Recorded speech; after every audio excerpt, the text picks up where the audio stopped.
Hi, everybody. Welcome to a new episode of History 102. And today's episode is on the history of Protestantism with me, Rudyard Lynch, and our co host, Austin Paget. Excellent. A very fun episode for today. We love the 1600s, one of our favorite. And a lot of people died, but a lot of people also survived that century. So we got a shirt, according to some audience comments, with the words "I survived the age of the last men." So if you want to buy that, go to the merch store. It should be in the description. Thanks for the shout out. And I'm going to buy that shirt today because I hope to survive the age of the last men. And when you look at the history of Protestantism, it becomes very obvious that our theory of history has not been fair to Christianity, where Protestantism has very clearly changed the world on a scale that's so vast it's hard to even quantify, where Protestantism has in many ways built the modern world, and Protestantism has been super huge, historically decisive, practically on every single continent of the world. And the great powers of the last few centuries were predominantly Protestant countries. And I don't think that's entirely a coincidence, where Protestantism was super influential in the formation of a variety of things. I mean, Max Weber's famous book on the Protestant or the Calvinist work ethic, and the Calvinists are a sub-variety of Protestant, and the rise of capitalism or the Industrial Revolution.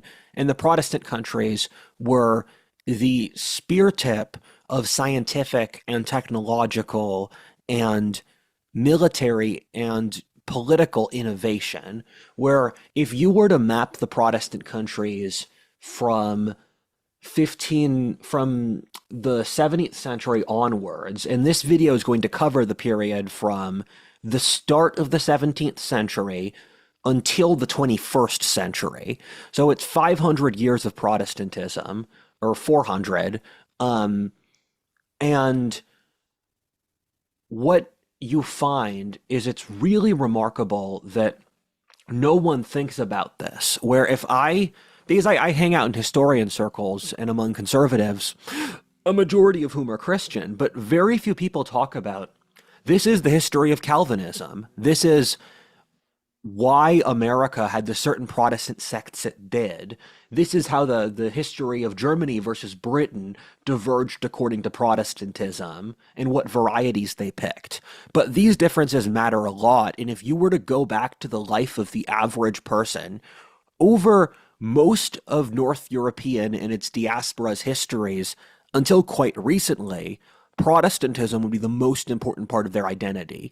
And this is something that we leave out in a lot of studies of the past, of how important religion was to most people's lives into the start of the 20th century, where pre-World War I, these different Protestant churches had dogmas and doctrinal differences which they saw as important and were the most foundational part of that person's identity, often more so than what nation they were. And I was thinking today about how I made a term called MAP, or the um modern academic um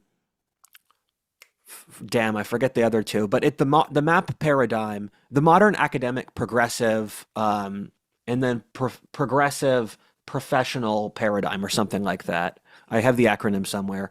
I am fallible. But the MAP paradigm for modernity, it's really stark, and it's easy to forget that our current ruling classes raison d'etre and their reason for power is they say that they're crushing the WASP white male oligarchy. But we, in fact, would not have a WASP male oligarchy because if we did, we would know about these different sects of Protestantism because that would be the ruling ideology if the WASPs were in charge. And Mm. it's remarkable because it shows how much modernity won, that Protestantism in many ways built the modern world, and but modernity has gained such a dominance that we don't even really know or think about Protestantism. And if you were to, there's this automatic reaction of, oh, that's nerdy, that's cringe, that's old fashioned.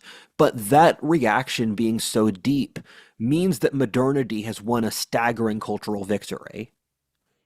It's funny we spend all this time poring over the Enlightenment philosophers and categorizing ourselves in different camps while ignoring the various religious sectarian differences that actually formed much more of the value basis that impacts the political trends that we're seeing. And even with the Northeast, like um, with the WASPs and everything, you could say the Puritans ended up winning out control of the government, but also it's nuanced in that they're not necessarily responsible for all the successes of Protestantism because they won out over the government in a specific period of time around the Progressive era. So it's like very nuanced, and maybe you even disagree with that perspective, but we're not even analyzing that landscape at all to be able Yeah. to have a thought on it. Yeah, those are very good points, and they bring up a few things to my mind. One of which is that Protestantism, its cultural, these religious identities mattered much later than we think. And it's easy to forget how much our cultural frame was whitewashed by just the 21st century, where until the 1990s, the IRA were the bloodiest terrorist group in history, and they were the Catholics attacking the Scots Irish, North Irish. Um, and this was a multi-decade war between two white British populations that ended in the 1990s. Or my father's side of the family is Catholic and my mom's side is Protestant. And it was controversial where both sides of the family were not happy when they married in the 90s because there was still real Protestant Catholic differences. When I grew up in Pennsylvania, people would make Protestant versus Catholic jokes. It was still seen as this place of antipathy because where I grew up, most people went to church. And so there was this ideal of these are actual still religious identities and they've fused along ethnic lines. If someone has an Italian last name, this was until 10 years ago because wokeness really shuffled up the religious um, fabric where a lot of Anglos converted to Catholicism because the mainline Protestant churches, and remind me to talk about the mainline Protestant churches, they got too sanitized. So a lot of English people and English Americans converted to Catholicism because they kept more of the sort of historic spiritual depth than normie Protestants. And at the same time, you see a lot of people converting to Orthodoxy or paganism or whatever because the current society is fracturing the religious landscape. But for a while, if you were of Italian ancestry or Gaelic Irish ancestry, you would be Catholic. And if you were English or North German or Scandinavian, you would be Protestant. So these things, these religious distinctions became ethnic signals for a long time. And it's you can see with a lot of these historic thinkers that when we look at the historic trajectory that gets us to the present, you've seen a radical stripping down of historic context. Where if you read books from the mid to early 20th century, they treat the Renaissance and the Protestant Reformation and the Enlightenment as important because their idea was these were the creating variables for Western civilization. But then post 20th century, modernity became the dominant narrative. And modernity need to develop a new historic narrative to justify their power. And they did so by using history as little as possible, because one of the tenets of the modernist religion is that you shouldn't use history to justify your current power. But when the current educational academic system tries to look back into history to find people to justify its base of power, they do so with isolated intellectuals in the early modern period and then radically misunderstand what they actually meant. Where if you look at thinkers like Descartes, who was a hardcore Catholic, Isaac Newton was super into the Hermetica, same thing as Galileo and Bruno. And if you were to actually study a lot of these thinkers, they would have worldviews that we would consider to be incredibly pre-modern that got these conclusions that were useful for modernity. And it's not until the Enlightenment that you see atheism and agnosticism develop as a coherent philosophy. In the modernist worldview, pulls almost entirely from the French Enlightenment. So it's a very small sampling of history. But if you zoom out even more, you find that these agnostic modernist thinkers were operating in frames that were highly culturally Christian. And that was, and we forget that because it was the water that it was a fish and water moment where when you read Voltaire, a lot of people think Voltaire is sort of boring because all of the things he talked about were battles that were so well won that it comes across as banal because Voltaire believed in freedom of speech and not having titles of nobility or clerical hierarchies. And that was a battle that was won so much that those takes don't seem edgy anymore. And the reason that Voltaire was seen as a genius and an intellectual rock star of the 18th century world was all Europeans lived in an environment that was still universally Christian through the 18th century. And so these Enlightenment thinkers, they created these aristocratic bubbles of atheism and agnosticism, while the peasants and most people still had Christianity as their predominant identity. And when Nietzsche was talking about the death of God in the late 19th century, it's easy for us to look at him and not realize how brilliant it was because we can look at Nietzsche's writing in the 1880s. That's a generation away from World War I. And World War I is the really obvious point where the reality that we currently live in just punched Europe in the face.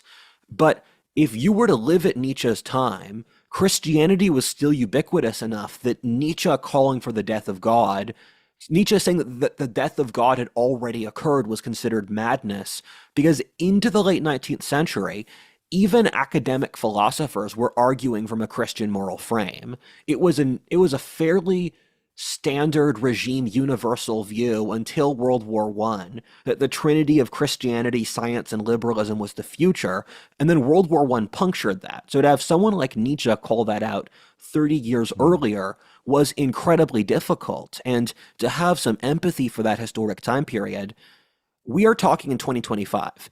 If you were to send my podcast to the 1990s, people would think I was an utterly deranged reactionary schizophrenic. And the thing is, the society of the 1990s was incorrect, and I feel comfortable saying that. But if you were to show them what would occur 30 years in the future, they would be horrified. And this is why I tell people to hold the metal stick and breathe. You can't take what your era of history says seriously, so you need to zoom out and allow yourself to take a deep breath and view these things with a greater degree of historic objectivity. Right. So I was going to say, so it seems like what Nietzsche predicted was the death of God trickling down from the elites. But what you're saying is that the institutions didn't even kind of, or even a lot of the elites didn't maybe share the values that he was identifying in the French philosophers that he thought would eventually take over. We sometimes project the way our society works onto that time period, and so there was no singular elite back then, where each country in Europe Hmm. had different views, where a lot of Catholic Europe went atheist before Protestant Europe did. And so in Britain and Germany, you had these elite populations that had made the decision, we want to stay being Christian, infuse that with Darwinism. And something we're going to talk about later is that the Enlightenment was the thing that critically wounded Catholicism, and Darwinism did that for Protestantism. So Protestantism was able to maintain strong social dynamic force a century later than Catholicism was in Europe. And so Protestantism was this strong elite force through the end of the 19th century, which is why muscular Christianity was a big thing in both Victorian Britain and in or actually it was muscular Christianity, which is when you think of the Jesus lifting culture, it's the same deal as that. And that was big across the Protestant countries. And that was the attempt to reconcile the manly colonial warrior culture with Christianity, where Teddy Roosevelt is the most obvious embodiment of muscular Christianity. And so the elites were Christian, but they had complex views, and there were also sub elites. So the Marxists and the socialists were arising into power, and every Western country had to make some sort of negotiation with the socialists, and that dragged the Overton window several standard deviations over, because the socialists had a worldview that was a rejection of everyone else. So letting them into the frame basically shattered it. And then before the socialists, you had a complex Overton window of a lot of the nobility were sort of their worldview was predominantly based off the Greco-Roman classics and warrior manly culture. And that was something that was generally understood, that a lot of the nobility weren't super good Christians, but they maintained the society's social military functioning, and they supported the Christian society in general. You had other people who were deists, where they believed in a scientific God that didn't operate through miracles. You had people like Carlyle, who was a Hermetic, who believed in the Christian God, but he didn't believe in Christian dogma. So when you're looking at these elite cultures, you have to remember these were societies that had genuine freedom of speech, unlike today, with highly divided elites. And so if you were to go to France, or even France had its own culture wars through the 19th and early 20th centuries between the right and the left. And the left eventually won, but you had a wide variety of subtle, complex views, which socialism and the map paradigm crushed. Right.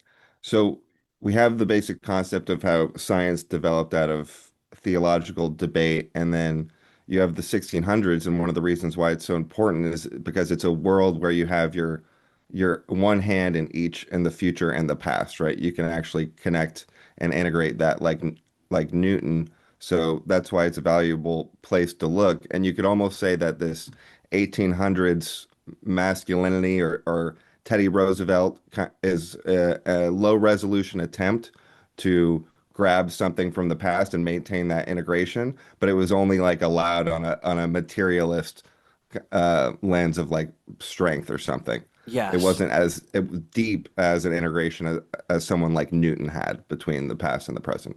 Yes. Over the course of the 19th century, due to the Industrial Revolution, you saw a mechanization of people's worldview, because as people's daily lives became more industrial and less personal, it creeped into so much of people's lives that they forgot how to use the older human spiritual frame, where people worked in factories. The science was based around these industrial principles, because the science was built around how you could exploit or get certain ends as easily as possible. Um, and a lot of modern management structure is based off the idea that, how do I articulate this? So, in a centralized world where you have a handful of TV stations that moderate the entire planet's views, if those TV stations pick an overtly biased view, they will lose face trying to appeal to all of these audiences. So they have to appear scientifically objective and then push their interests under it. And that's not Protestantism, but it is trying to articulate how through the shift in the social structure itself, you left this religious view. And after it had already occurred, people didn't know how to reintegrate it. So there was an elite attempt to reintegrate the older cultures at the end of the 19th and early 20th centuries that was thrashed by World War I. And then after the death of God, there was a genuine shame in doing this. So people tried to paper over that Christianity had built this world for them.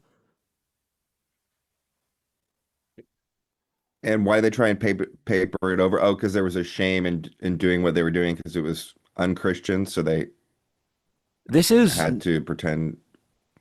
this is a real subconscious social taboo for the West, but most people in the Western world subconsciously think that Christianity is the correct value code.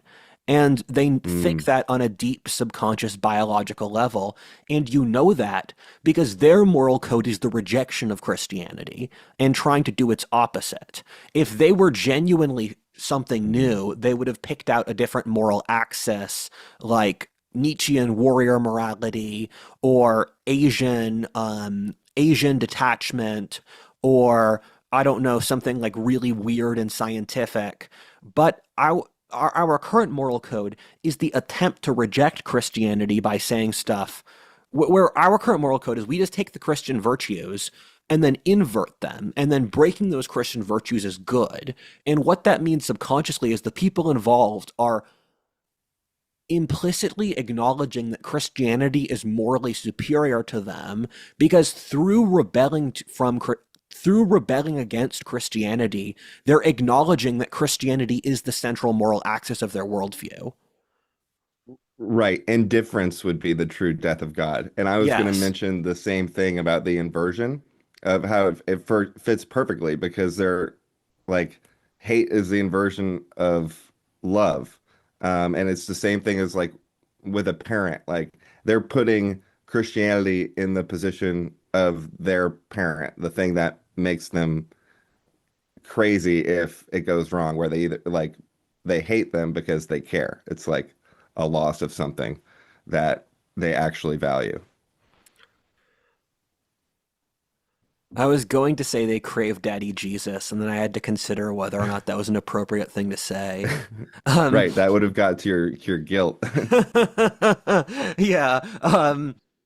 So let's start with the 17th century. And the reason I'm doing that is the Protestant Reformation video set out the framework for these different sects of Protestantism. And so I'm going to start with explaining the map of Protestant Europe in the year 1600. And I'm always glad when we make these videos where there's a previous one that sets up the historic context, because explaining how these things start is always more difficult than getting the continuity down, because we don't have to explain John Calvin or Martin Luther or Zwingli.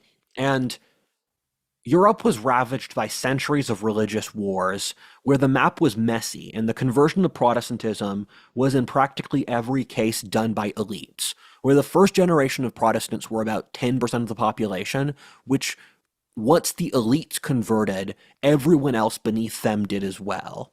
And so that's what occurred in England, which was the greatest of the Protestant countries, and it was the only major one. And England was predominantly Anglican, and the Anglicans had to evolve into something that they were not when they started. Because when these Protestant sects first arrived, they had the external threat of Catholicism to unify them, but when they actually had to establish their structures, they realized that they had these other sects of Protestantism, and because religion was the dominant carrying system of the society, people routed their social dissent through religion in the same way they do through politics now, where politics now is a surrogate for class issues, for sexual issues, for ethnic issues, and religion was that for their society because religion was the predominant operating system because it was a very personal society between kings and nobility and villagers cooperating, where in highly personal societies, religion is the shared operating system for the relationships, and ideologies are that for impersonal societies. And yeah.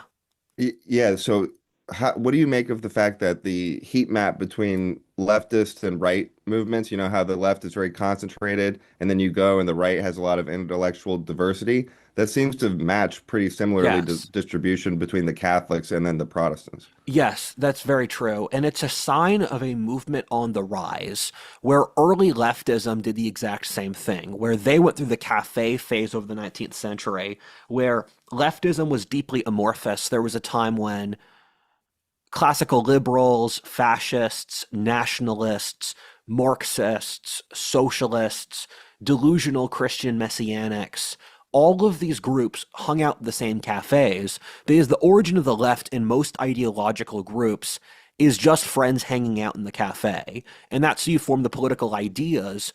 And then when a religion or ideology succeeds, it's due to an individual who establishes a coherent logical framework that people can scale from. So Martin Luther and Calvin did that for Protestantism, and the Protestants did that very early because Christianity taught people to operate by rules and logical consistency. Christianity is the vehicle through which logical consistency and rules were spread through the European mind. So they had been trained in this for centuries. So the first thing Protestants did was make a coherent system of rules, and then they used that against the Catholics, and they fought each other over it. For the left, as an ideological movement, they waited for generations because after Christianity weakened, the emphasis on logical consistency and rules had weakened, where Mm. science and logic is dependent on Christianity in the Western world because Christianity is the organic living worldview of the West. And so when you remove it, you also get rid of science and logical consistency on a broader social level. And individuals can combat this, but on a societal basis, because Christianity creates a framework for stuff like how you relate to how you assess other people, how you assess for the sexes, how you assess for how time works, for how causation works, for equality and inequality. And so when Christianity died, our cultural operating system died with it. And so that meant that the left was operating in this weird spot of indeterminacy where it took 2 or 3 generations before Marx showed up to make the coherent worldview that was scalable. So when people say the truth doesn't work, or that's kind of like an enlightenment rationalist illusion, which might be confusing things even more to bring that up, are are they referring to maybe the fact that it's a landscape in which truth and logical constructions and connecting with like an ordered universe don't matter to people? Would truth work better? Would logical arguments work better if more people had those values? Yes. Logical consistency would work markedly better if we were an entirely Christian society because everyone would be forced to accept the principle that the world is logical. And I was going to bring this up later, but there's a weird way that Americans frame religion versus everyone else, where American concepts of Protestantism are heavily derivative of the early 20th century Protestant evangelical culture. And that culture was anti aristocratic and anti intellectual. It's the whole say thank you, Jesus, 1,000 times in church. Creationism is bad.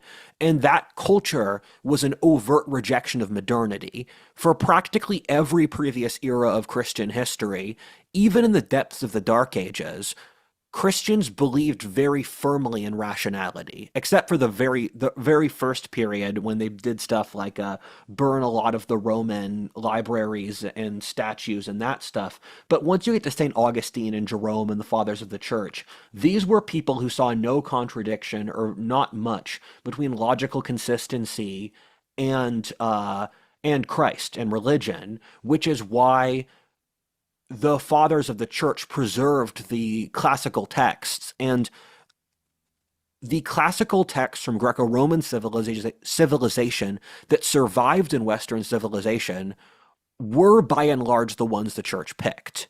And so the church were the people who kept that tradition alive. And if you were to, and a lot of the presuppositions that we have as Americans do not apply in Europe. For example, the obsession over sex as the predominant thing people think about with Christianity, that's a 19th century thing. Beforehand, the church didn't bat an eye at kings having concubines. The church funded brothels in the Middle Ages. There was a tremendous amount of porn in 16th and 17th century Europe, and it wasn't treated as a huge moral crime by the churches at the time.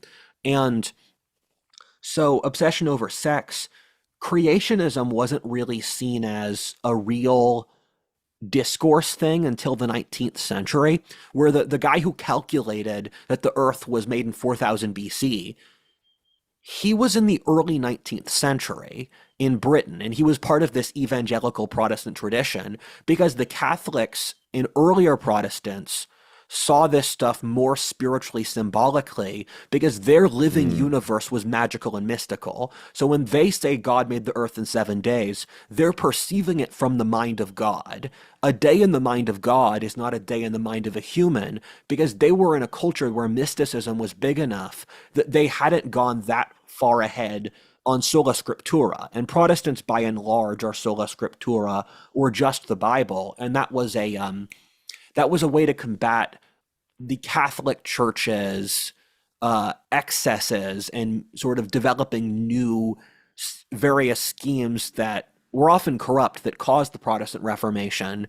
And but once you get to the 19th and the 20th centuries, you have this weird modernist autistic version of Christianity that doesn't make sense in earlier iterations of Christianity, and it's also profoundly Philistine and anti-aristocratic. And I mean, you find for in in the grand scheme of things, evangelicals have kept America going as a society for decades more than any other Western country. If you were to remove Protestant evangelicals, we would be Canada, we would be Australia, we would be deeply woke, and they have kept the states of America that are still happy, functional places functional and morally good past any other demographic.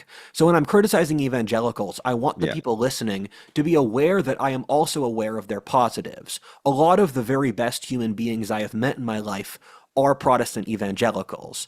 However, it's also a very Philistine culture where you go to a lot of their houses and they don't believe in having art. They don't believe in using logical abstractions to figure stuff out. And it's a very, very feminized culture in a certain way. And the and so a lot of the way that Americans perceive Christianity is very American or very Anglo-Saxon focused. And if you were to go to continental Europe or Africa or these other places, you would find that Christianity or Protestantism is wildly different. And a lot of the things that we take for granted are specifically American. Right. And the rationalists get a bad rap because of the intersection of rationalism and materialism, whereas like you're still connected to that Christian worldview of an ordered, logical universe, but you can only apply it to things that you can see, Yeah, right? Which gets into the problem with not being able to deal with the unseen. So I think that kind of explains a lot of the nuance with I that part. Yeah. I apologize for interrupting, but you hit up against my top criticism of modern Christianity is firstly, it's a lot a lot of modern Christianity is a way to disassociate so you can be a more efficient industrial cog. And you've also seen the removal of the spiritual divine element in exchange for basically autistic scripture focus, where autistic scripture or dogma focus, because the entire purpose of religion is God. And so if your church is preaching about the word and not about God and not the living, breathing spirit, I frankly think that's a scam. And I think it's disgusting how much of Christianity has devolved into just sort of dogma and not about the Word of God, or not about the sort of living, breathing Spirit. And also, I find a lot of modern Christianity, they've totally removed the spiritual or the mystic elements. So it becomes a series of social rules and social controls so you can be a more efficient industrial cog. And I find it gross that he was a radical. And I don't mean that in a Marxist sense. Most people say Christ was a radical. He was, he pushed for a society fully integrated with God and one that was not held down by the Pharisees or the money changers. And I find it gross when people push a religion as social rules, and when you're socially edgy, they treat that as bad. The whole idea that being a bad Christian is being edgy, and I find that a Mm. lot. Right. If you remove the spiritual element, then people are going to be forced to go to Burning Man to find it or something. Like Yeah. you have to integrate it into the positive value set. And one of the things I dislike is that the God of the Old Testament, which is the God of the New Testament, it's the same God. It's just that Christ is a nicer interpretation of it. Um, he's a terrifying monster. He utterly destroys people. He's deeply uncompromising, and he's like a thousand suns. And I find it I frankly find it gross that people have watered it down to this nice guy, this lukewarm bath that's here to make sure you feel loved and make sure you feel cared about. Isn't the Ethiopian version of Christ more hardcore? Not that it's like a version, um, but their tradition of how they talk and think about Jesus, I feel like, is more in line with that. I heard Mel Gibson talking about that in connection to his project, like that he maybe was taking an interpretation similar to that, The which would be Ethiopians interesting. The Ethiopians have the Book of Enoch, which is a really schizo book that the Catholic Church wrote out and never entered the Western canon.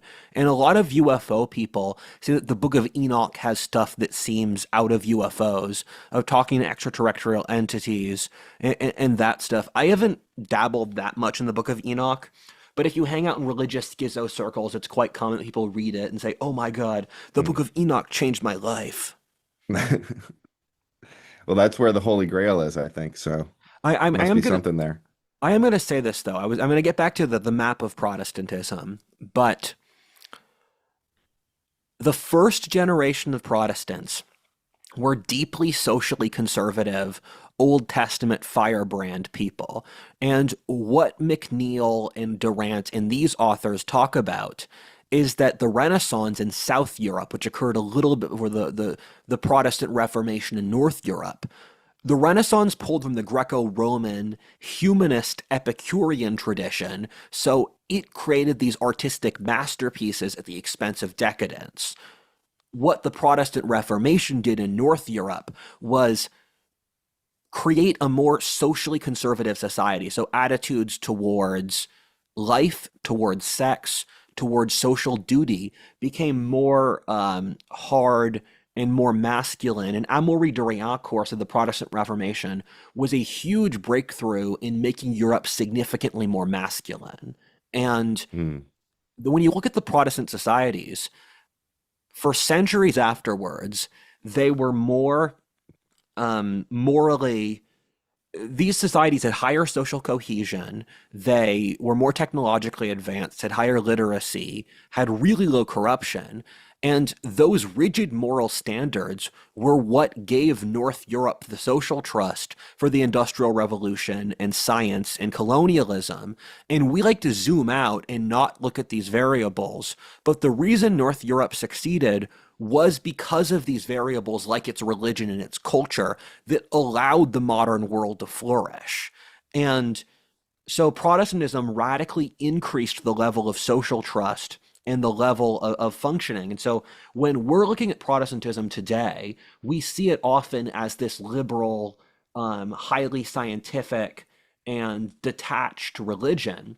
And that was the exact opposite of early Protestantism. Early Protestantism was like the Old Testament prophets, which were crazy people. If you look into the Old Testament, if these people lived today, people would call them schizophrenics and insane and send them to mental wards, which is another thing I find Mm. gross, that people don't see the disjoint between this is how people in the Bible act, and this is how you're expected to act now. And and so when you look at these early Protestants, they very firmly believed it. And I was reading Carlyle, who said, and he was writing in the early 19th century, when people in the early 19th century read about John Calvin, who was the founder of the Scottish Calvinist, sorry, John, either Calvin or Knox. No, he was talking about Calvin. Calvin was the founder of the Calvinist church. He was a Swiss Frenchman. And what Carlyle said is people 200 years ago looked at Calvin and thought, this guy's fucking nuts. What is this guy on? He believes this stuff too much. And Carlyle was talking about how the foundation of being a great man is sincerity. And that really struck to me. So ever since I read that, I've been trying to be as sincere as possible to have it compound in my character over time. Because what Carlyle said is that the degree of your sincerity is the degree to actually you actually want to attain your goals. And so when you have someone like John Calvin, he looks at the world, he thinks, I believe in Christ, I believe in this religion. I will do this as sincerely as possible, as an attempt to just live my life. Because once you have struggled with being and the human condition enough, you realize you're going to die anyway, so you might as well go for it. And what Carlyle said is that if John Calvin were to hear that people 200 years later doubted him, he would just think that they were cucks, and he would view them for contempt for caring. And what Carlyle said is that in the 19th century, they did not have a frame of reference for people who believed what they said as much as John Calvin did.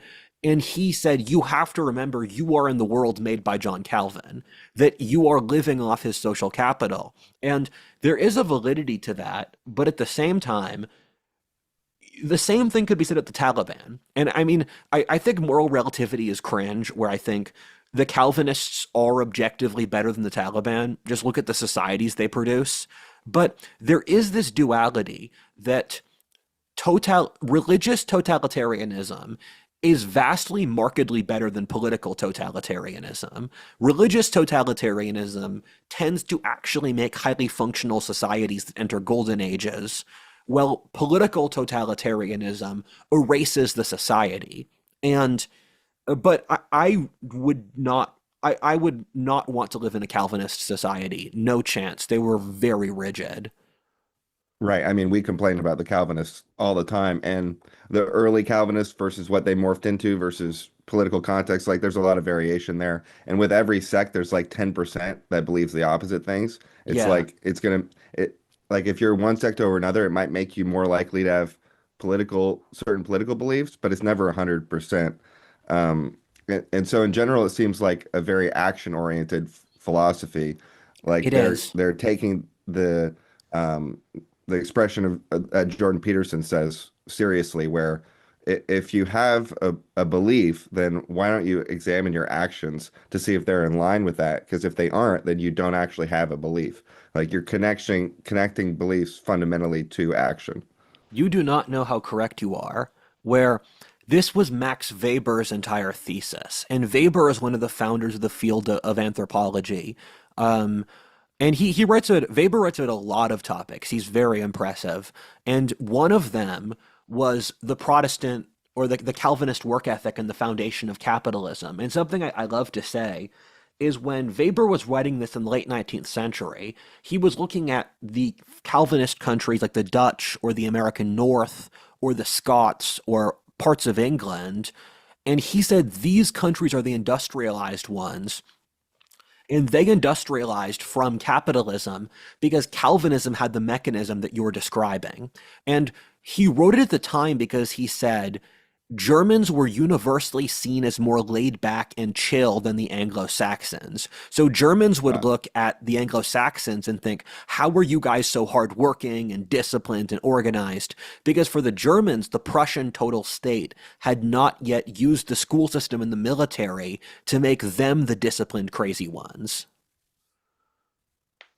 which is interesting because that's a very different source of discipline, and that's also very like culturally synonymous with Germany today. Yes. And that's something German authors of that era, like Hayek or Jung, would say as well.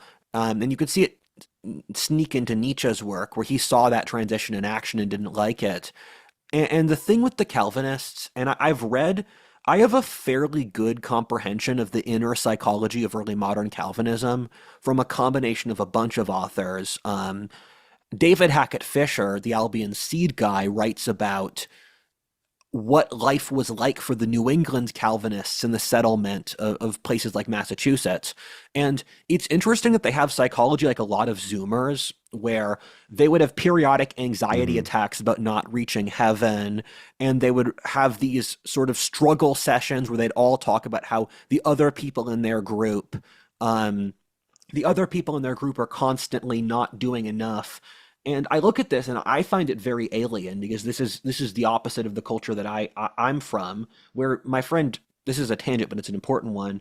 Our friend Dan McKinley splits America into different psychological drives. So the former Calvinists have the drive that he calls busyness, where you look at these people's schedules, and they're constantly doing stuff, and they're organizing, and they're scheduling events, and it makes me stressed just to look at their lives.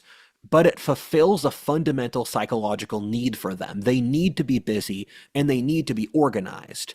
And you and I are part of Dan McKinley's sovereignty drive that you see in the Midwest or the South. That rather than being busy and organized, your motivation is, I want to have lots of land. I want to have a place where my friends and family can exist free, independent from the society. I want to have an independent schedule where I can do what I want at what time. And the drive of sovereignty versus busyness is a huge division inside all of American history. And the third one that I invented is the therapy wellness culture that predominates in the West Coast.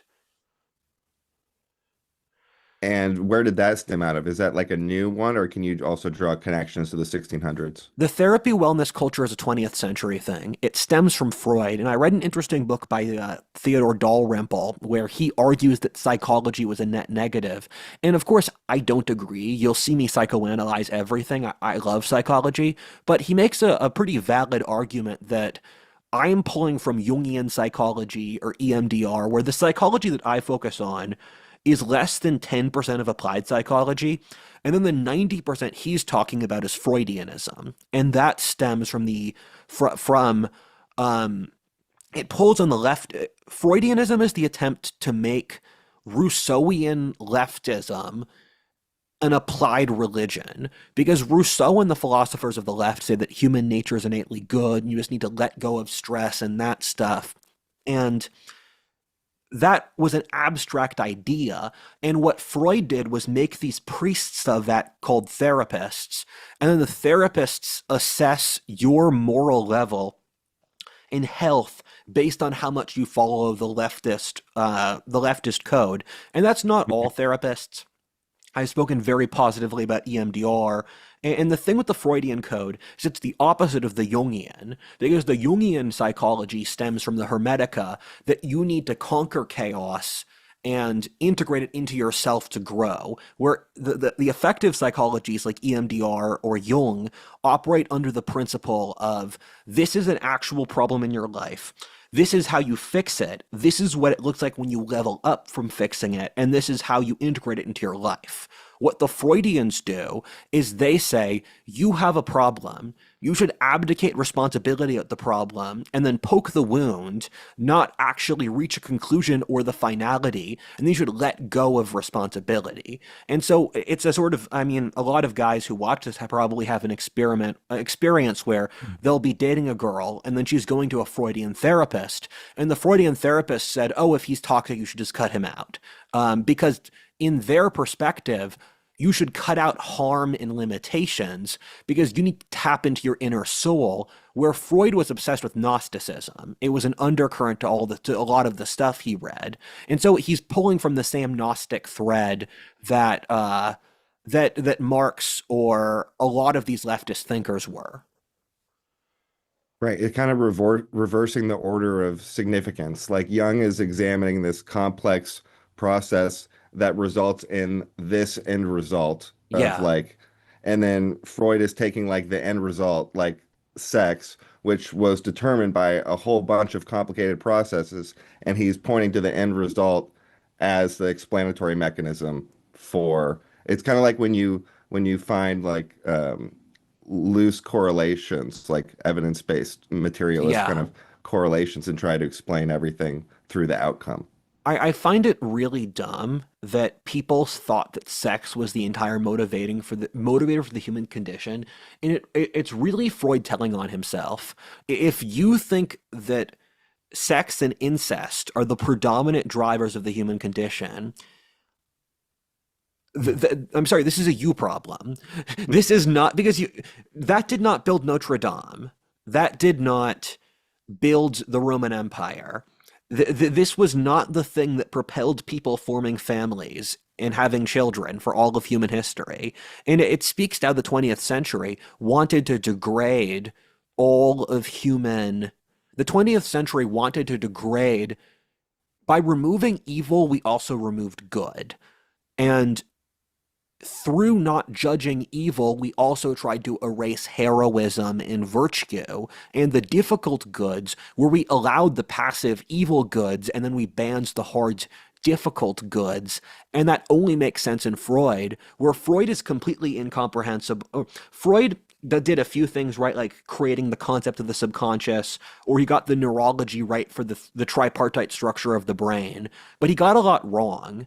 And if you just want to say that sex in this mechanical way is the entire human condition, the only way that makes sense is if you want to rationalize degeneracy for the machine and strip down the complexity and the beauty of the human soul into something you can shove through the factory line. Right. I don't think Martin Luther was thinking, how do I get laid when he, Martin Luther disrupted the. Mhm. Martin Luther was supersexual, but he was married, and so we have letters of him flirting with his wife and saying how much he liked to rail her. And in the Maybe 16th, Martin Luther King would.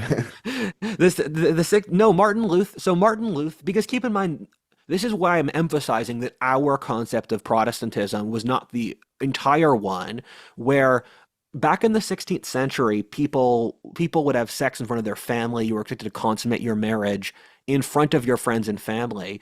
And so Martin Luther, he was a drunk, he was very boisterous.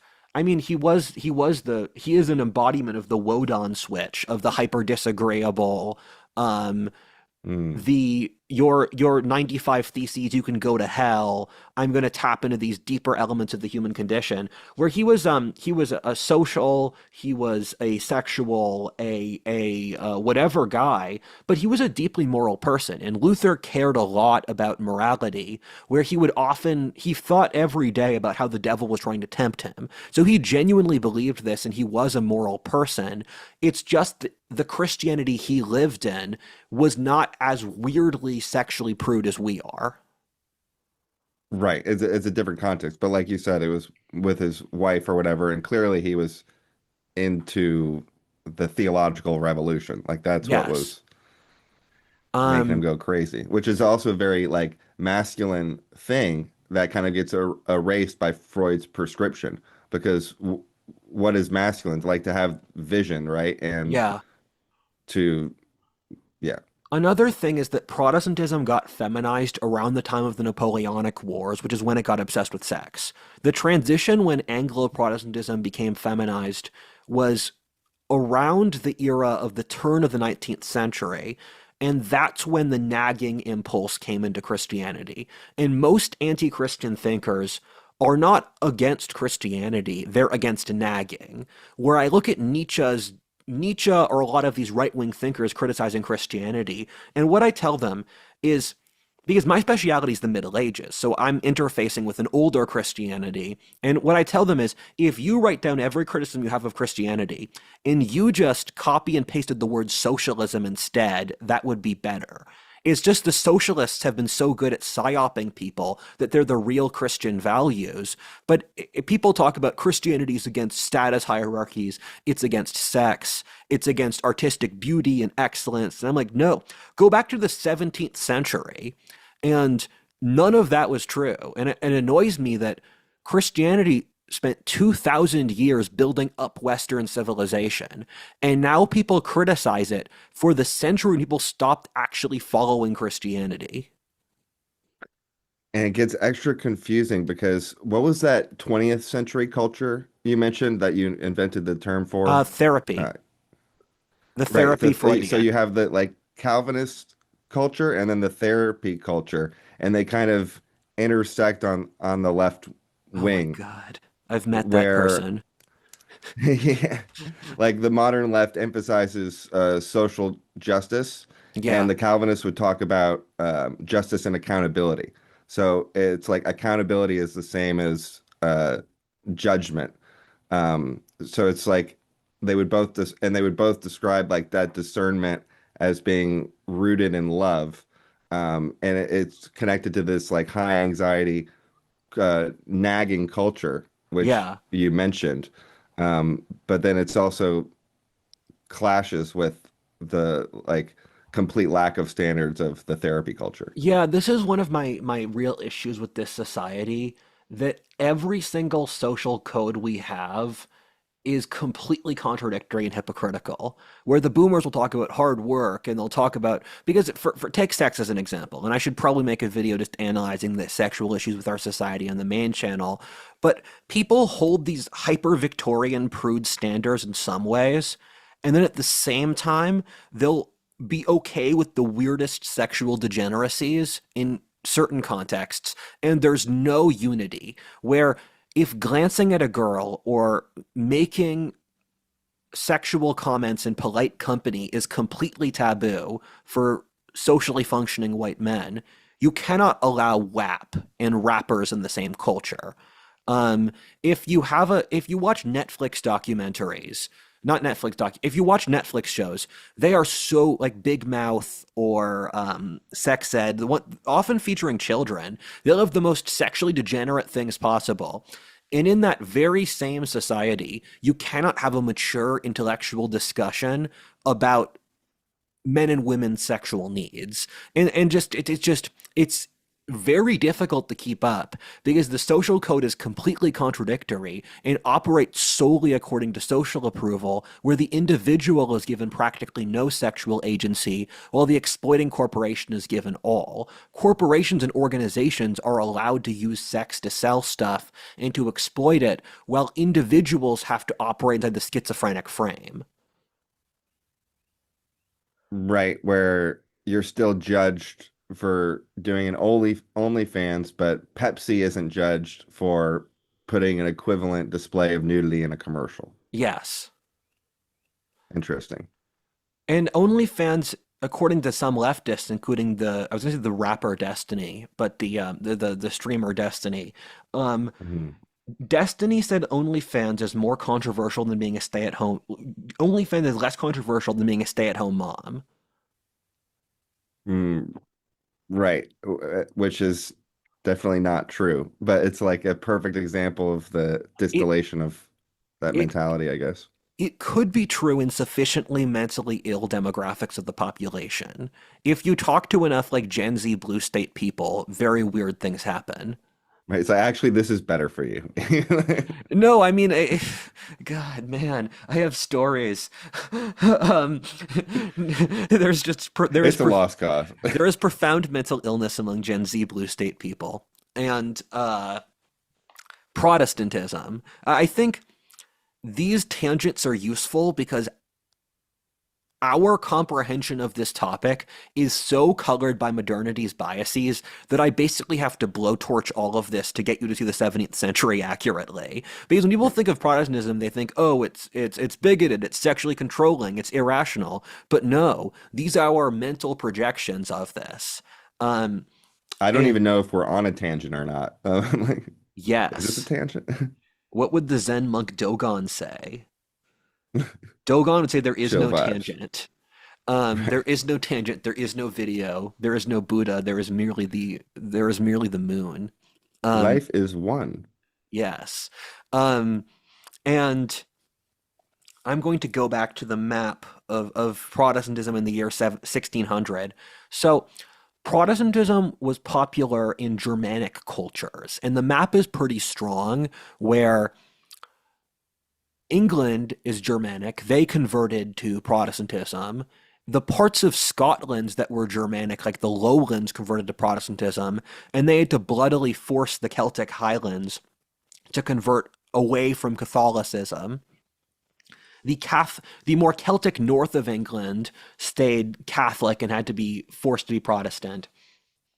The Welsh are an exception, where they're a Celtic people who converted to Protestantism, and the Welsh are the only Celtic people that maintain their language because they wrote their church documents in Welsh. And then the Scots wrote them in English, or Scots, which is Scots is a dialect of English.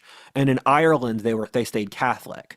And so and then inside Europe, inside continental Europe, German Europe half stayed Catholic, half stayed Protestant. And that broke my rule that Germans converted to Protestantism, but the mitigating variable was the Habsburgs and the French, who were pushing up against the frontiers of Germany, where Protestantism was very popular in Central Europe through the 17th century, where there were periods where parts of Hungary were majority Protestant. Austria, the seat of the Habsburg Empire, was majority Protestant. Czechia was. It was popular across Central Europe, and the Habsburgs, who got their right to rule from the Catholic Pope, had to actively crush Protestantism across Central Europe and make these areas Catholic. And part of the reason that Czechia is the most atheist country on earth was they were the first Protestants in the 15th century, and then the Catholics. The Austrians forcibly converted them to Catholicism, which made them resentful of it. And in places like Baden-Württemberg in southwest Germany, they were an island of Protestants who lost three-quarters of their population being attacked by the Catholics, while most of South and West Germany was Catholic. And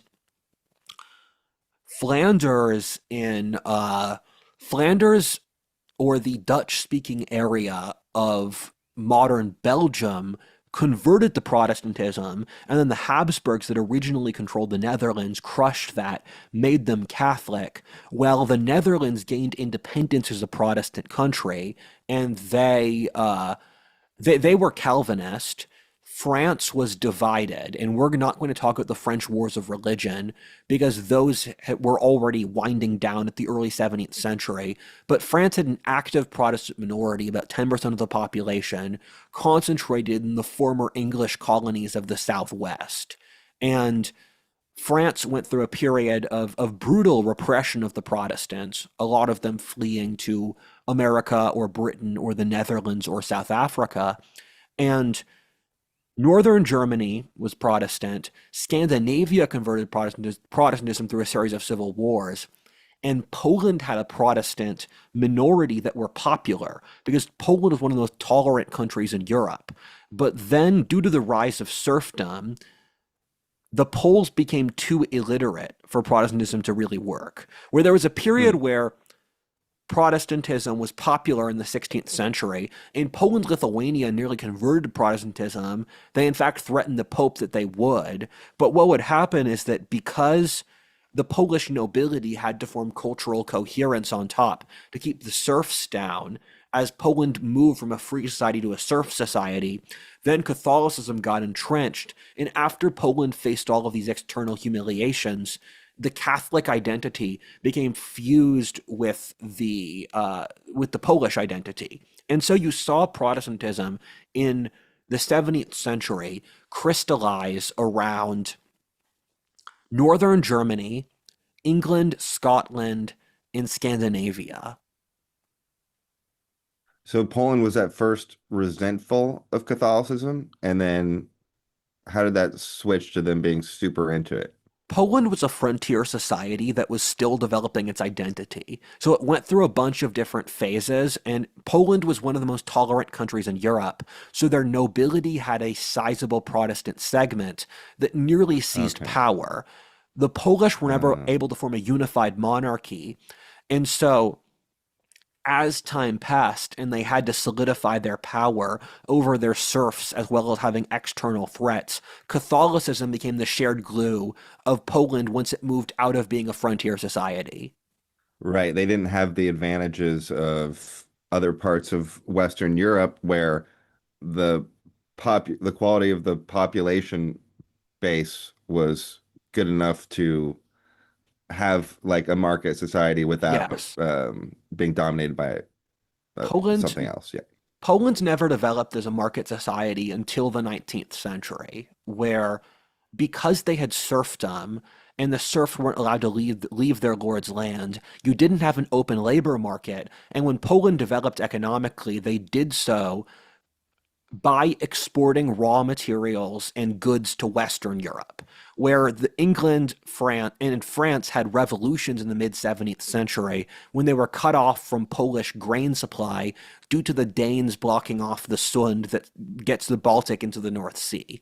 And the Polish nobility never went through a capitalist process where they spent the money they got from the serfs on luxuries and partying and estates and war, and so Poland was an artificially pre-modern society where they had the potential to be as successful as West Europe. Interesting. And yeah, it's funny how fast it can change or go back and forth because Poland is really well positioned right now. They're one of the hottest countries in the world for positive anticipated growth, as Yeah, they these say. these things change a lot, and a lot of the things that the character traits we associate with a certain society or religion now were the opposite a few centuries ago. And let's take a 5 minute break. I was Now that we have the map down, I'm going to split Protestantism into the three big brackets that you had in the earlier phase, that being Lutherans, Calvinists, and the other, where Lutherans predominated in Germany and in Scandinavia. And they were, of course, derivative of Martin Luther. They were the first group of Protestants. And the Lutherans were more similar to the Catholics than the Calvinists were, where the Calvinists perceived the Lutherans as basically honorary Catholics. Um, and the Anglicans were comparable, but what the Lutherans did as their predominant breakthrough spiritually was they moved from um, they moved from the Catholic Church determining doctrine to the individual reading the Bible for themselves. And this was a universal breakthrough among Protestants, where the first countries to get near universal literacy in the world were the Protestant countries. And for centuries, in places like America, practically all people in colonial America were literate. Practically all people in England from the 18th century onwards were literate. And the Protestant countries had majority literacy very early. And authors like Emmanuel Todd have said this was hugely important in these countries' dominance, because if an entire population is literate, it moves the population several tiers upwards. And when the schooling was good, the correlation between a nation's wealth and the nation's literacy was nearly total. So until the 20th century, when a population got more literate, it also got more wealthy. It's kind of a parallel with the property rights emerging out of the feudal structure or whatever, Yeah. where the more you have a distributed ability to analyze, innovate, make decisions on the material plane, the more innovation you're going to get. And it's the same with being able to read, where the more Yes. people can actually interact with the ideas, you've just like increased your pool of innovation by 100%. Yes, that's true. And the thing, so most of the innovation was driven by the Calvinists and the nonconformers, not by the Anglicans or the Lutherans. And part of that is that although in Lutheran culture you are expected to read the Bible and make your own narrative, make your own interpretation of it, they still had established church hierarchies run by the monarchs. And as said in the Protestant Reformation video, a big motivation for the Protestant Reformation was that the kings could now govern their societies on a spiritual as well as a political basis. So across the Protestant countries, the kings then became the heads of the church. And this didn't cause Oriental spiritual despotisms because the point that you could interpret the Bible yourself gave the populations enough intellectual freedom. But the issue on top of that was that there still were the established church structures, and you were not allowed to break the dogmas, where you were allowed freedom in your interpretation as long as you didn't break the dogmas. And I think that's reasonable up to a point because you still have to have a functioning, coherent society that operates under set rules. But the reason Martin Luther rebelled against the church was um, was this hierarchical was this control, and like every new religion or ideology, that they ended up having to establish their own structure that was liable to its own issues. And I'm going to go through each of these sects of Protestantism and analyze their core strengths and weaknesses. And for the Lutherans, the issue they run into is they charge headlong into Jante's law. And Jante's law is a social rule from Scandinavia. And let me pull up the 10 rules so that I can narrate them. But the thing with Yante's law is uh dinosaurs. The thing with Yante's law. I'm glad you still like dinosaurs from your origin of what if the dinosaurs never went extinct. Oh yeah, that's lore now. It's weird when I do things in my life and people know about them. Um, so Yante's law. This was made by a poet in early 20th century Scandinavia, and it's you're not to think you're anything special. You're not to think you're as good as us. You're not to think you're smarter than us. You're not to convince yourself that you are better than us. You're not to think you know more than us. You're not to think you are more important than us. You're not to think you are good at anything. You're not to laugh at us. You're not to think anyone cares about you. You're not to think you can teach us anything. And if you're American, the closest parallel we have to this is New England. And Lutheranism can metastasize Yante's law because it's hyper Puritan and it's hyper, not Puritan, that's another sect of Protestantism. It's hyper, um, it's socially conformist. And so when you go to Scandinavia, these are societies that have the highest human development stats of anywhere in the world. And they're supposedly the happiest societies in the world. But at the same time, um, they are they're happy because in that society it's conformist enough you're not allowed to say that you're unhappy. And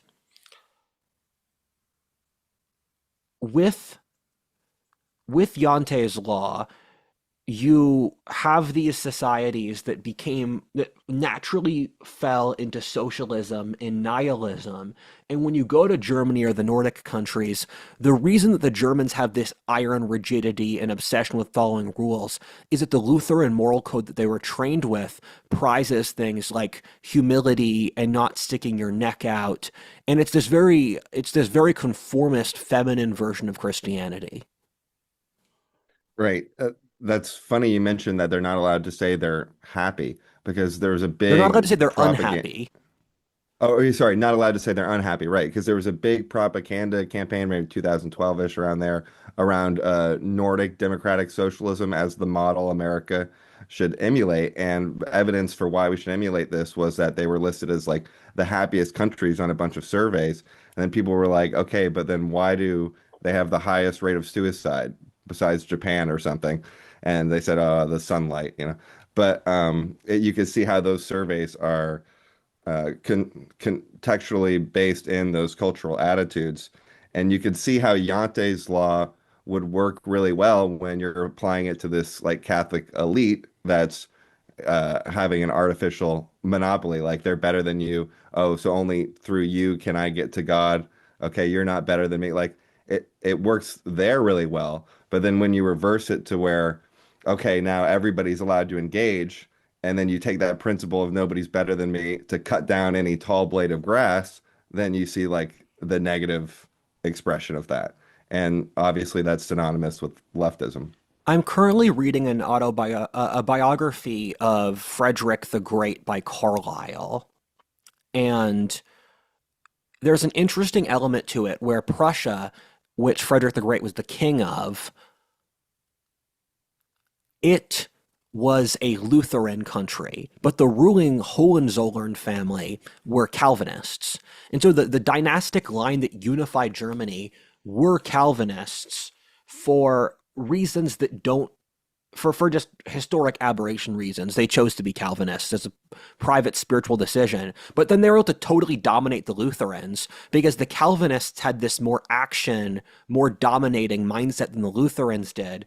And a lot of these Lutheran countries were dependent on the peasants could do Yante's law, but the nobility were the ones pulling the weight and doing the leadership. And if you look at Scandinavia, the Vasa ruling family, they were the Swedish ruling line that dominated the entire.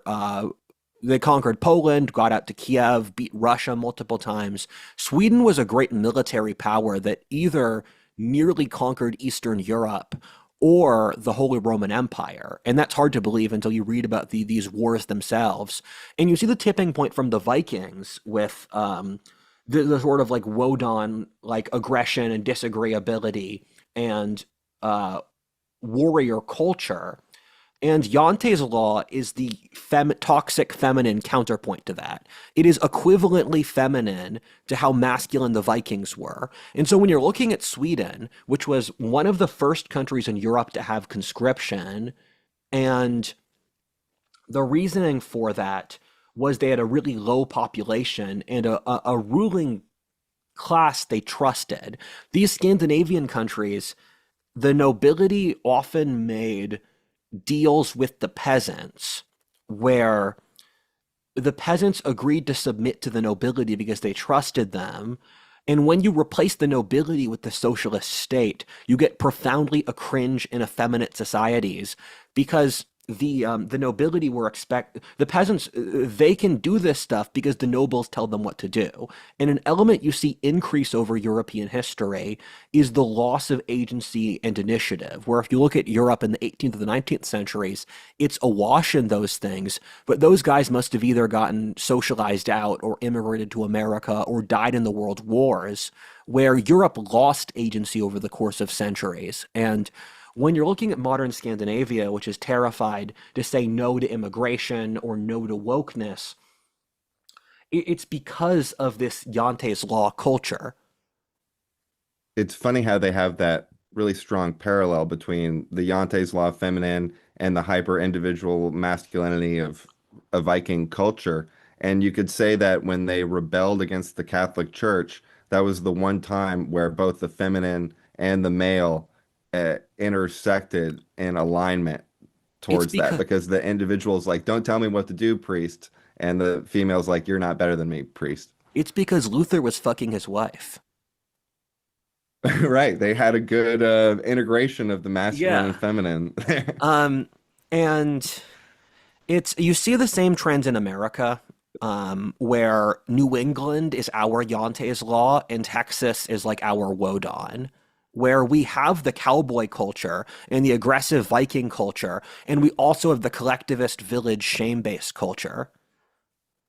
Right. It's Appalachia versus New England, Yeah, basically. And you ex could say Texas, yeah. facts. And But New the England can be so good when it's masculine. Like, I don't want to just call them feminine and give up on them. And like, I so, agree. Do you want to yeah, do a cultural history of America next episode or 16th century Europe? let's do America. Yay. Great. So next video is a cultural history of America. And Deal. I agree. The New Englanders used to be the most impressive group of Americans. They were stunning and brave. And same thing as the Scandinavians. And I'm trying to figure out what else I know about the Lutherans. The Lutherans are the Pietists Lutherans. I think that the Pietists are Lutherans. They're just influenced by the nonconformists, where the Lutherans have this very strong introspective streak, um, where a lot of the German mystic tradition uh, is a lot of the German mystic tradition stems back to the Lutheran pietist introspection, where they Pietism is actually one of my favorite sects of Protestantism. This might get us derailed from the direction a little bit, but you have this trajectory in Protestantism towards introspection, and you see it a combination of the nonconformists like the Anabaptists, and then it spread to the Quakers, and then the Methodists and the Pietists. And I was raised Quaker, where Protestantism is naturally built to be very good at mysticism. It should be perfect for mysticism because it's literally made by mystics for a close connection to God personally. And there is nothing in Protestantism that stops it from being from having mystics. Because in Catholicism, you have a better integrated mystic tradition, but there's rules for how to be an acceptable Catholic mystic, and there isn't really for a Protestant. Like I could hypothetically found a Church of Protestantism if I wanted to, and there wouldn't be anything stopping me. That's what the Mormons did, and the thing though is that due to the mechanization of North European society, Protestantism actually became quite inhospitable to mystics past a certain point. But the introspective tradition is the inverse of that, where Lutheranism would make these associations called pietists. And I always liked this idea where you and your friends meet up every week and then you discuss your personal relationship with God and how over the last week you have been living your life in a manner to reach God. So it's these study groups. And these study groups had a profound impact on history, partly because they became supercharges for philosophy and for abstract thinking, where the Germans got this down. And I would say the predominant reason that Germany was the biggest philosophy bed was due to this, where the German philosophers were often of this pietist trajectory, and most of the German philosophers were Protestants and Lutherans. And so when you look at figures like Kant came out of this tradition. I believe Nietzsche was influenced by it. I believe a lot of I'd have to check it myself. A lot of them were influenced by Pietism, and Pietism created enormous amounts of introspection, uh, which is why Germany had this it was the wellspring of psychology for both Carl Jung and Freud and all of the early psychological thinkers. This sounds like Elon's "What did you get done this week?" But instead, like, what advancement did you make in your relationship with God, or how did Yeah. it help you in your life? Or it's kind of similarly connected. And so this seems like the source of a lot of Mark Andreessen's anxiety, because this is like a positive case for So introspection. I am not going to talk about this because Mark Andreessen and I have been friends for years, and I disagree very much about this. I am very pro introspection, but I don't want to blast a friend publicly. Oh, I'm just trolling him because he's hilarious. But all right, so what's the next sect? So you have Lutherans, you have the Calvinists, which were the second biggest one, and the Calvinists were a splotch across Europe where you had Calvinists in Scotland, in Eastern England, in the Netherlands, in Switzerland. And we talk about John Calvin in the Protestant Reformation video. He was a really hard guy, and the Calvinist societies were the origin of totalitarianism.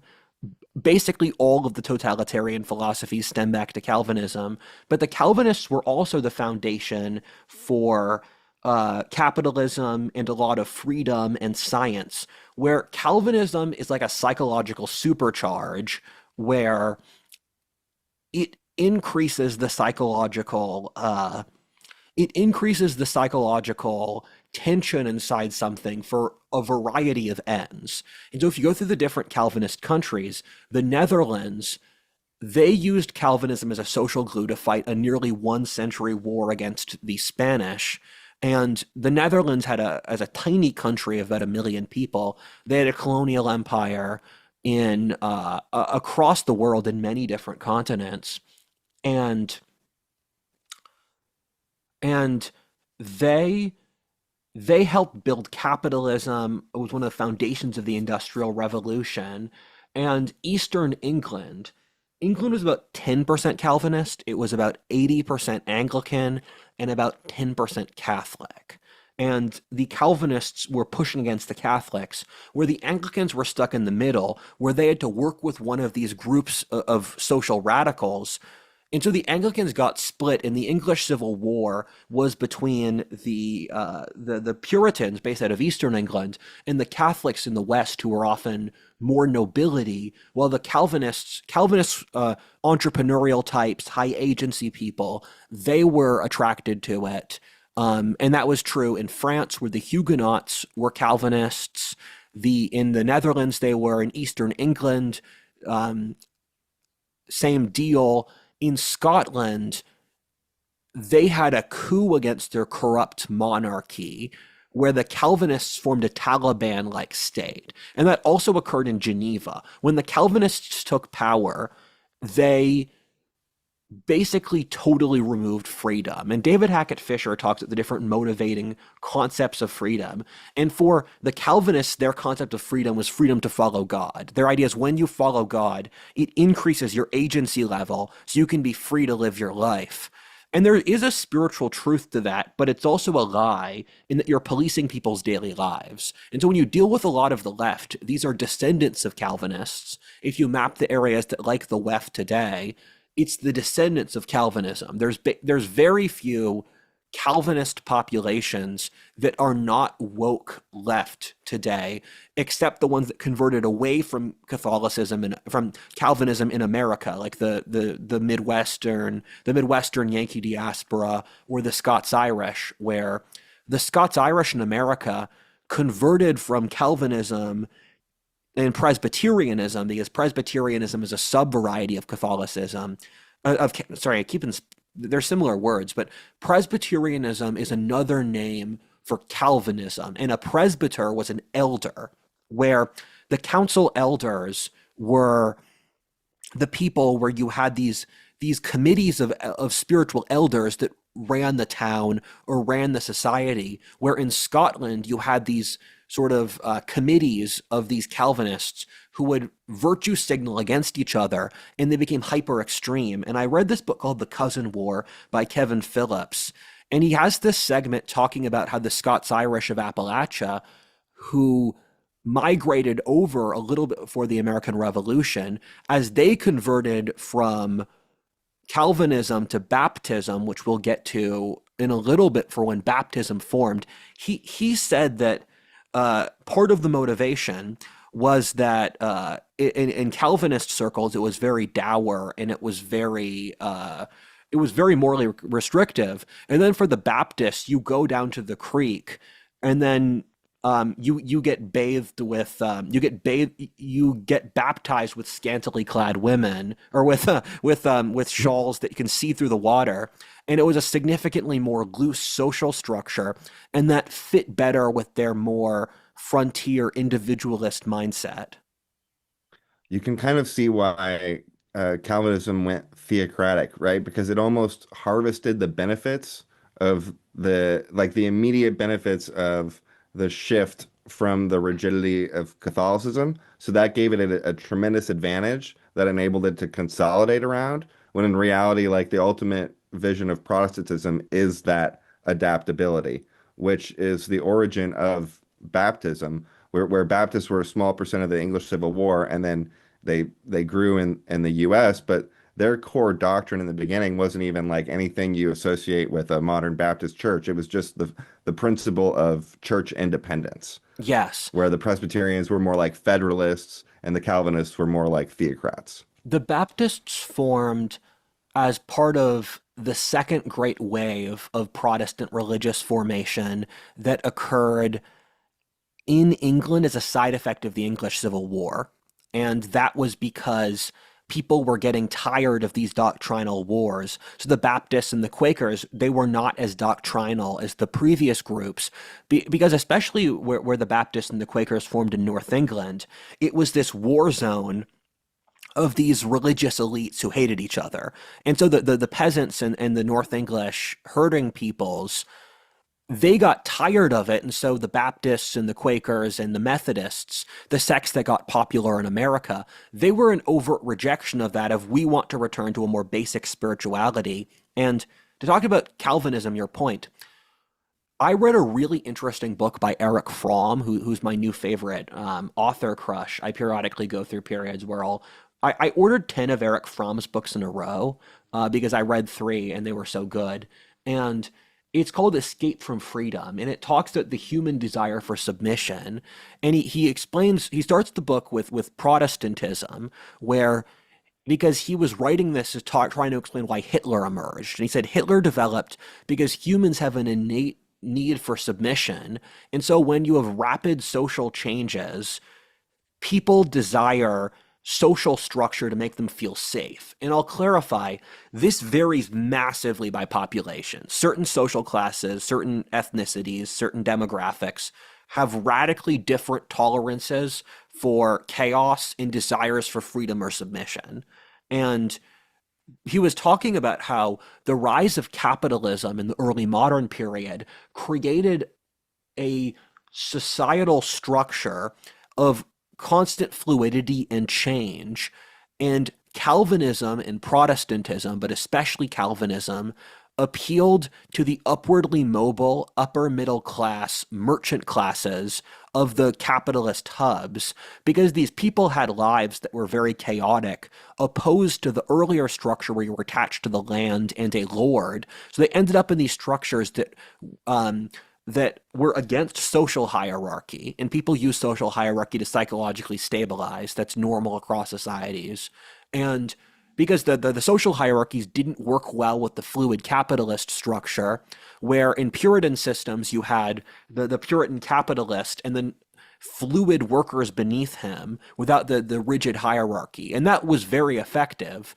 And they were using Protestantism and especially Calvinism as a psychological unifier, because a big difference between Protestantism and Catholicism, and again, Calvinism are the uber Protestants. They saw the other Protestants as Catholics, and Martin Luther made faith the main locus of Protestantism, where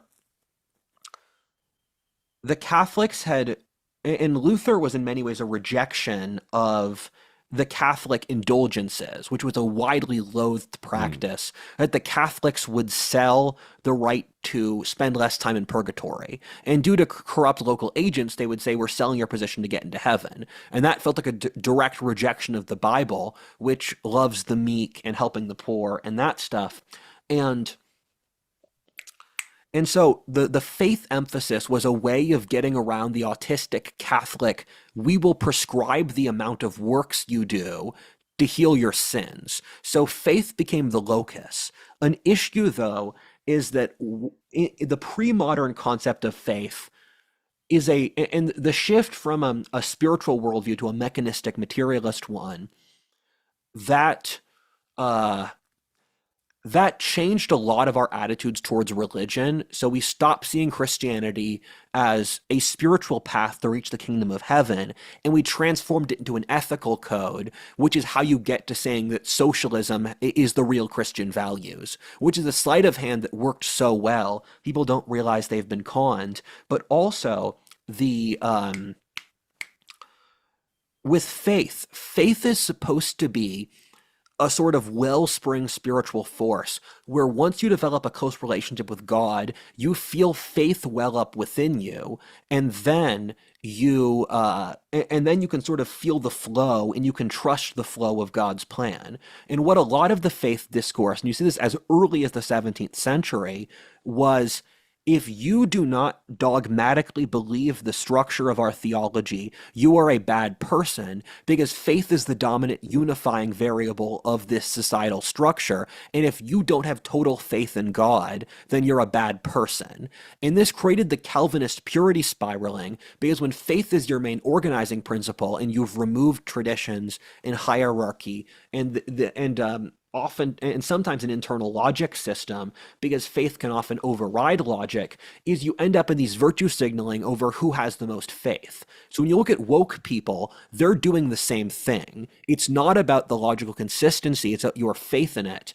And this creates um I don't the world's ending. Who gives a fuck? I feel weird about using sexual comparisons for this stuff, but you're basically creating performance anxiety because the way you tap into this underlying current of faith is to let go and have trust in God. And then if you're trying to force it, that's not faith. And so you can't ride the current because that's about letting go. So the Calvinists got stuck in this double bind because they were so reliant on faith that provoked a lot of anxiety. And Eric Fromm said what Protestantism and Calvinism were trying to do was this capitalist, rapidly changing social structure created a lot of psychological anxiety. So they were using faith as their psychological locus to build their identity. And Eric Fromm is more critical of that than I am, because Eric Fromm was writing about a century ago, and he thought that the psychoanalytic Freudian tradition, although he writes critically of Freud, would work better than it did. When I was reading this, I was thinking, what else were these people in the 17th century supposed to do? They lived hard lives, and you can't get rid of trauma overnight. And so I'm thinking, with the psychological mechanisms they had in front of them, this seems like a rational outcome. Right. And we're seeing kind of echoes of this reemerge on both fronts, where people are turning Christianity into a virtue signal and also connecting it into politics. Because, like you said, what was it you said a second ago that related to that? I was talking about how the Calvinists the wokeness does virtue signaling in this manner, and Right, right. faith is the main locus of it.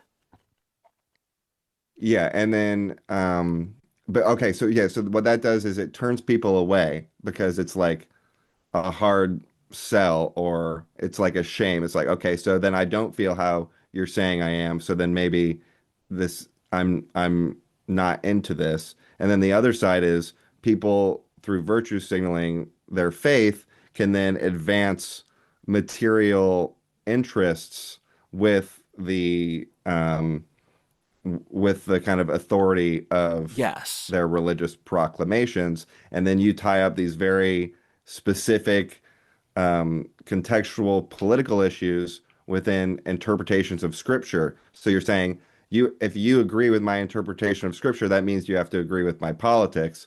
So then obviously it breaks down from there, where people start, once the political environment shifts, then people kind of lose faith in the religion because it actually wasn't Yes. attached to the religion, but some political point they're trying to score. Thank you for providing multiple useful transitions for me. So, first of all, that helps lead to the third group where I need to talk with the Anglicans too, but the third group were the nonconformists. And one of the elements of Protestantism is it has a much higher variance rate than Catholicism, where Protestantism's issue is that it can culminate in trans or radical solipsism because when the individual interprets the Bible themselves, you've opened up a lot of variance where on the positive end, the Protestants were the big drivers of a lot of modernity, and American Protestantism is the most vibrant sect of Christianity, where we've converted a lot of the third world to American Protestantism. And America is practically the only religious industrial country left of scale because American Protestantism is so adaptive. And even American Catholics take on a lot of these Protestant attitudes. And so that's the first thing. And you see a variation between that and the positive end, but also in Nazi Germany, the biggest supporters of the Nazis were the Protestants because they were unmoored from the church structure that the Catholics had to point it at Nazism and say it was morally bad. And and you'll also get weird messianic cults more than the Catholics, where you did have the messianic egalitarian cults among the Catholics, but it got metastasized with Protestantism. And we spoke earlier about the Anabaptist cult in Munster that took over a town in Germany and devolved into sexual communism and having rivaling prophets uttering the words of God to kill each other in civil wars and just total madness. And this is why I'm not as harsh on Luther and Calvin as a lot of people, where I do see the negatives, but they were operating inside the spiritual toolkit they had in their society that could allow them to maintain sanity. And because each of them were taking different spiritual toolkits and playing with them to see what would work.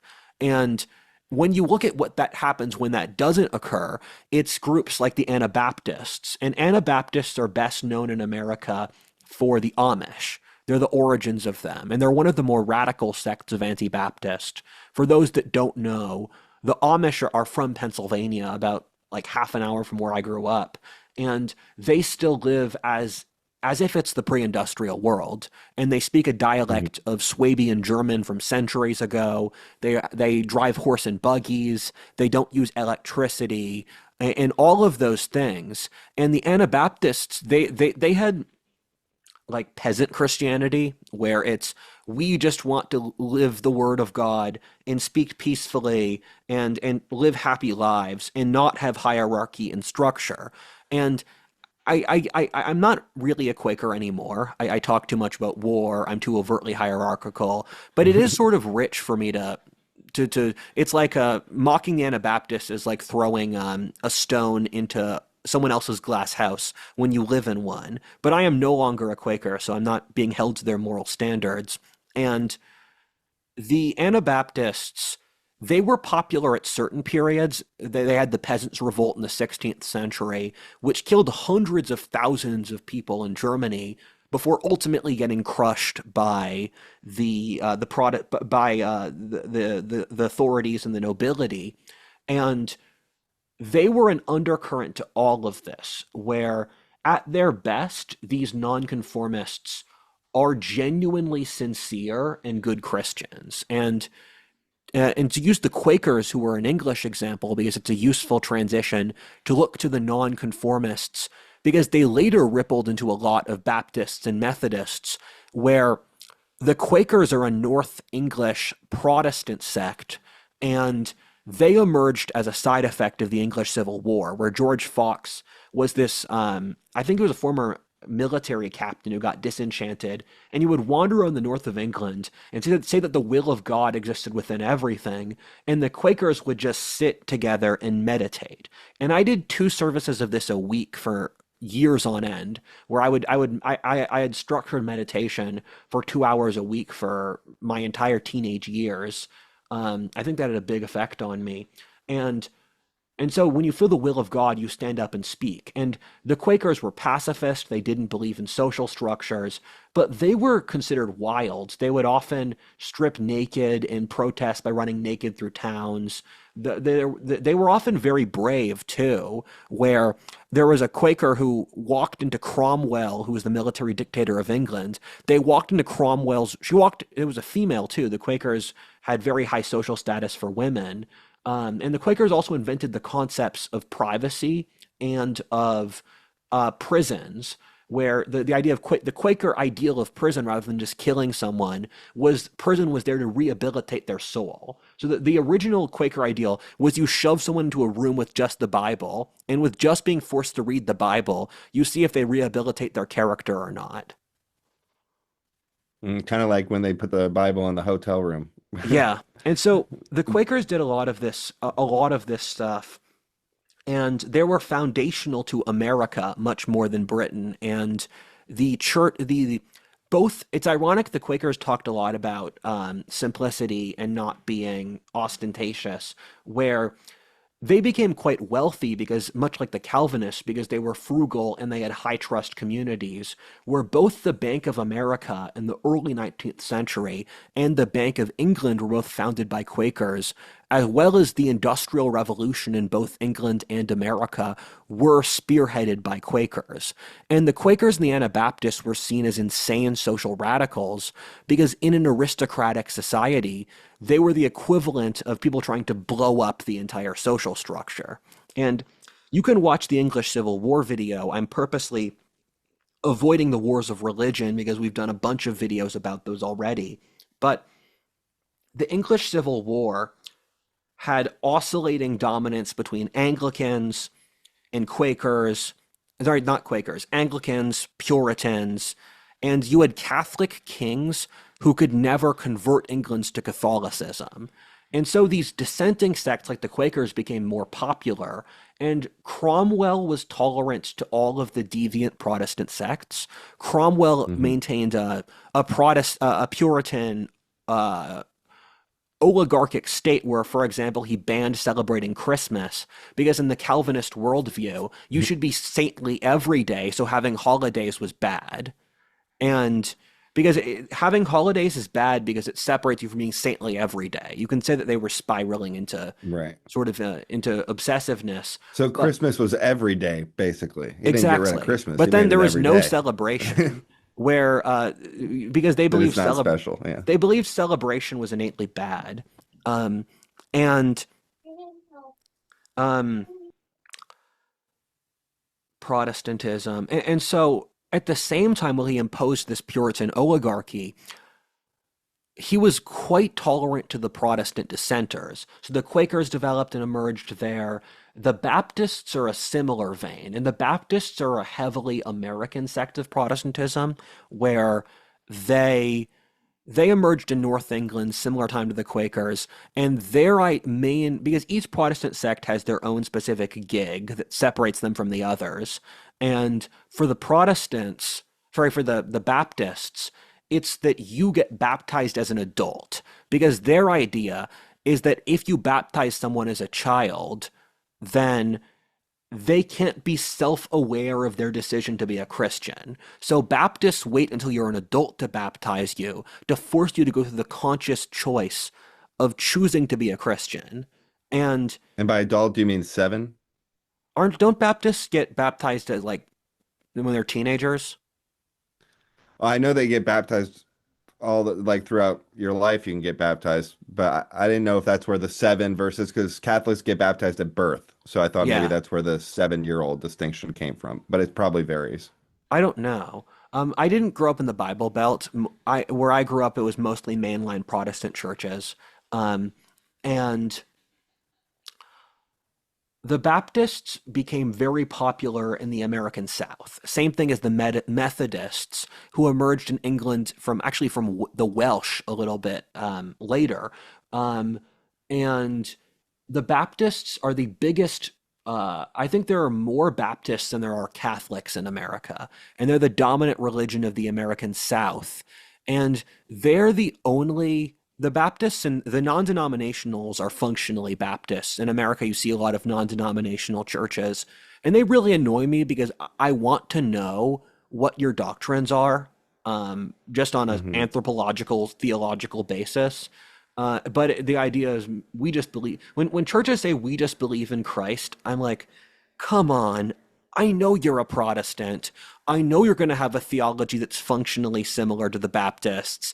And it's this weird modern shell thing where they're like, "Oh, we're just in chill vibes. We don't believe in theology." And then you talk Right. to We're their just right. pastor. Yeah, and you talk to their pastor, and their pastor definitely has views on the topic because I mean, you don't pick a pastor who doesn't have views on theology. It's like coy, like, well, I'm just following the Bible, and this is where I ended up, so it must be right. I haven't really examined it, or but Yeah. of course they have something, and I think like when you talk about Baptists in the English Civil War, it's very like it hasn't really evolved into a character, and I think that's why people see the historical baptism differently or kind of color it with modern interpretations. But if you had to give a broad character to like the Southern American Baptist movement is that it probably settled into more of a like fire and brimstone vision, where it's focused on like avoiding the negative vision rather than the positive vision, which has Yes. been perfect for fighting off like the worst elements of society, but lacking for establishing a positive vision, which fits perfectly with the role of evangelicals, like saving us from communism, while like Yes. not being super evolved politically. That I'd agree with that. The Baptists, they're also quite anti-intellectual and they're anti-aristocratic. And they often have they're often obsessed with Israel or the Book of Revelations, or they're quite political.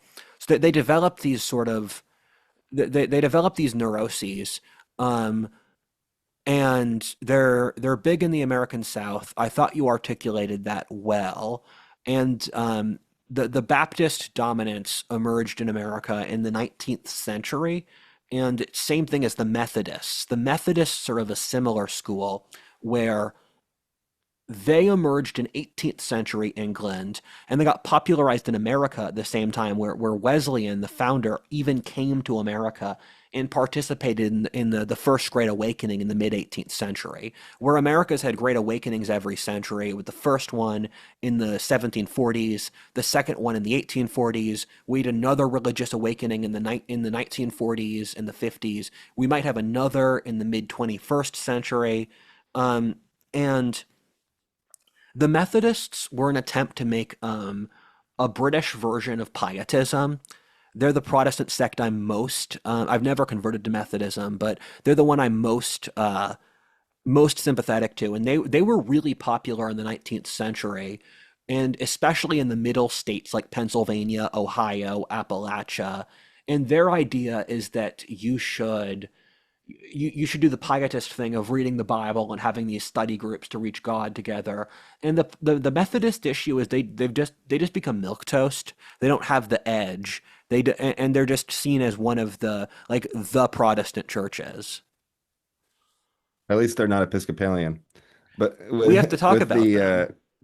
we'll definitely get to them, I'm sure. But with the I think with like the reducing it to not reducing it, because the belief in Christ is like the fundamental core, but the point of like being a Christian isn't just to avoid hell, it's to like how does that faith like inform your actions and advance positive val positive like value sets in the world, including spreading that the religion and the belief in Christ, which if you just focus on that in a meta sense, you can kind of become insular and satisfied. Like, okay, as long as you're not going to Yes. hell, you're good. That's all that matters. But it's still good to do good things. Like Christ, when he came to earth, he healed people and stuff like that. So it's a little bit limiting. And it's interesting what you said about Protestant sects being more likely to go crazy. Like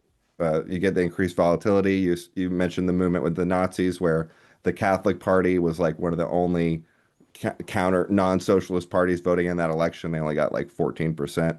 Of course, the Catholics can go socialist like in France, but this is the problem is there's this idea that you can read the Bible yourself that leads to all this volatility, and that's true, but it's also not true, and that you can't understand the Bible yourself. It parallels perfectly with the debate around experts, where you have these institutions where people say, "Oh, you don't need the experts, right? Because the FDA is corrupt or something." And then you go into the other end. Well, it's actually you do still need people and institutions to get information from, and you need like networks of expertise. But then the institution has failed. But then if everybody just reads their own book at that point, like some of the results can get even worse than the failed institution, where like if you listen to CNN, it's going to have all these bad consequences, but you're not going to believe that lizard people control the earth. Like Yes. that's guaranteed. Like you're safe with the Catholic Church on some fronts, but you lose all the potential. Um, so I read the trilogy on the guy who worked for the CIA, who did the CIA's research into the spirit world. And he has this Mhm. symbol for, because he went through a whole heroic arc of the things he saw in the spirit world and wrote it down, where he makes a symbol of 20th century Christianity. And it's something that's really, I'm going to throw this in, that's really interesting about it is how much genuine spirituality was taboo in the 50s. Because in the 21st century, people by and large do not care. Joe Rogan talks about this all the time. If you were to investigate a lot of the Mhm. important people today that have really wonky spiritual beliefs. And but in the 50s, the managerial class used religion as a tool of social control. And this guy, when he was having these very vibrant spiritual teachings, these very vibrant spiritual experiences, he had to keep them in hiding because people would throw him into an asylum, even though he was a functioning member of society. And that's very blackpilling because it makes you realize, and this was something my mom would often say, that the 20th century had an enormous amount of indirect social control, where my mom lived in Iran for a little bit, and she would say that in Iran there was more freedom to talk about what you actually thought than there was in America.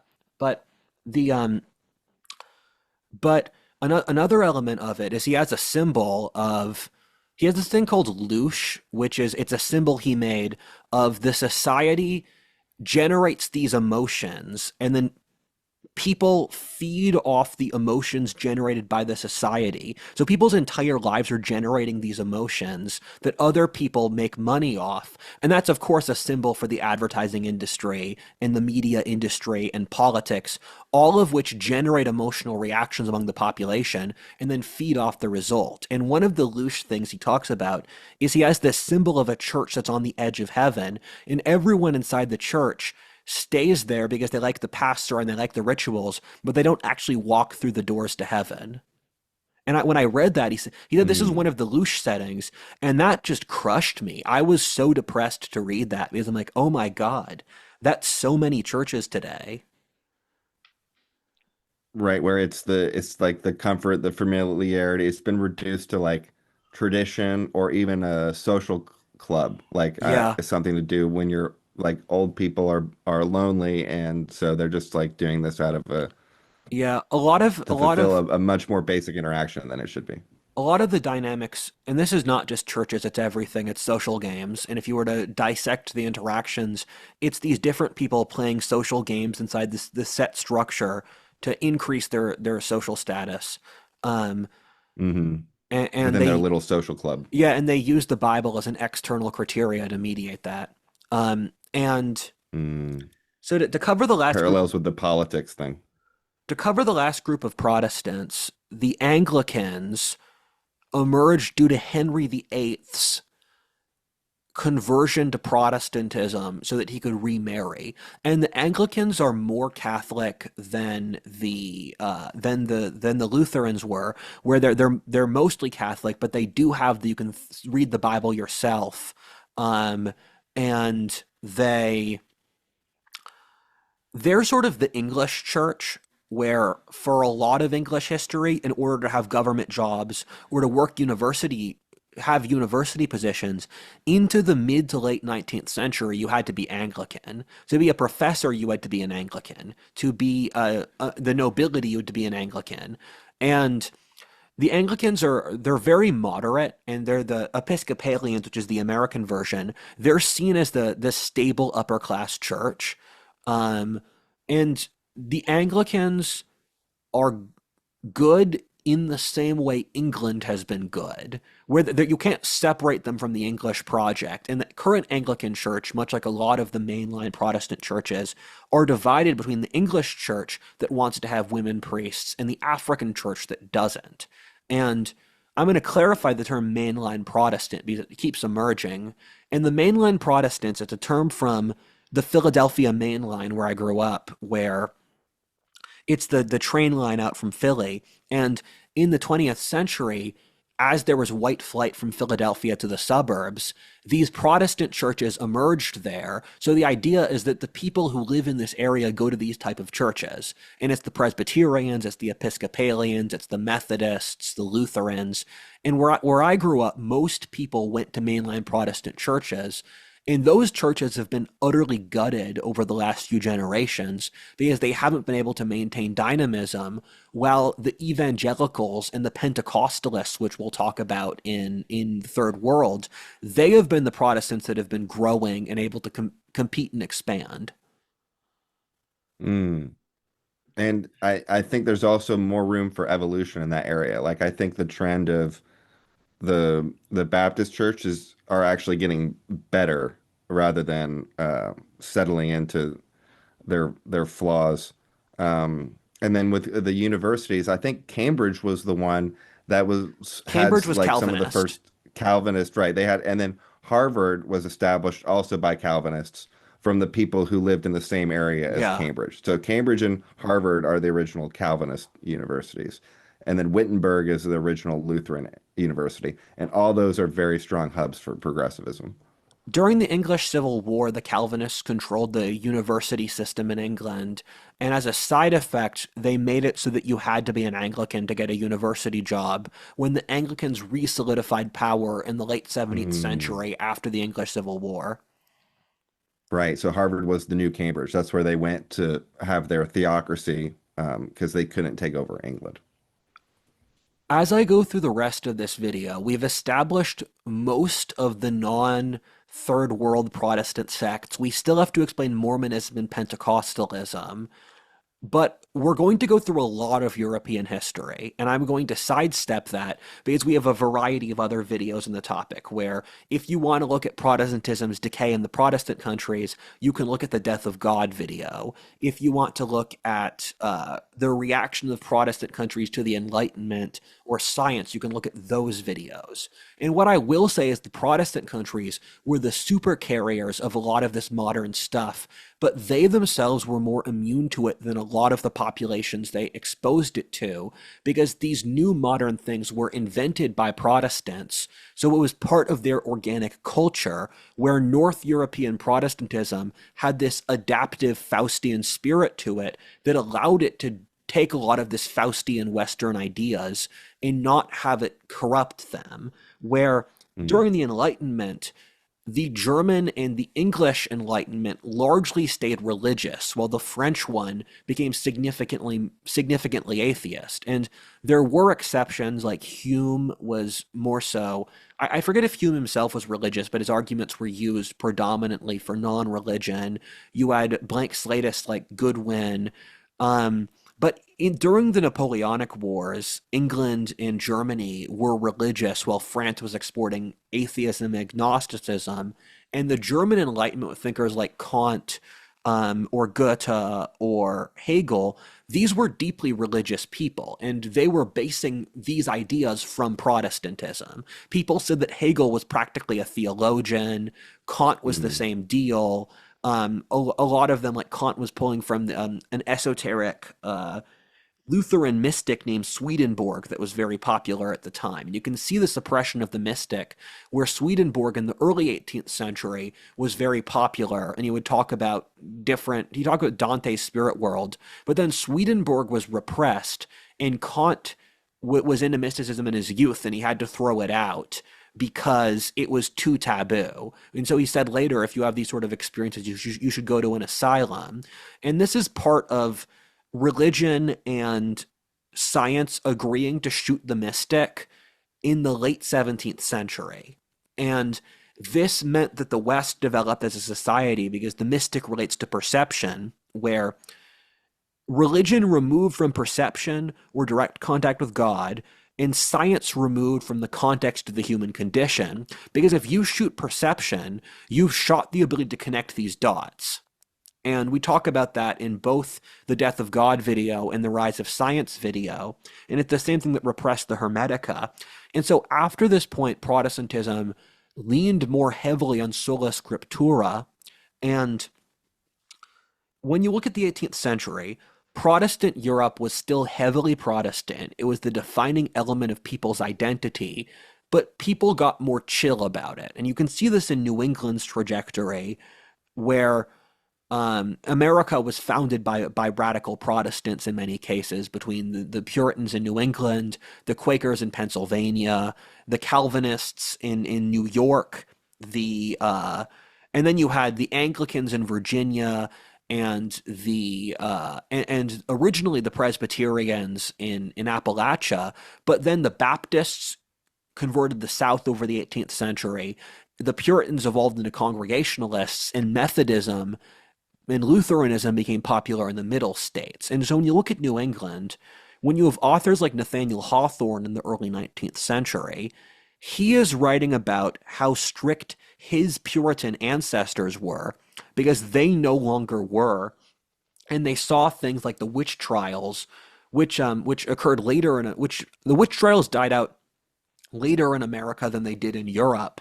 Um, and he saw that his Puritan ancestors was sort of shame as they went too far. And at the time of the American Revolution in New England's family genealogies, people would often write about great grandpa was super religious, then grandpa got wealthier and loosened it up a bit, and then each generation the religion got weaker until the American Revolution, where you have thinkers like Thomas Jefferson, were Thomas Jefferson was a Unitarian, and Unitarianism is a sect of Protestantism that's non-Trinitarian. And those who know me know that I am a radical Trinitarian.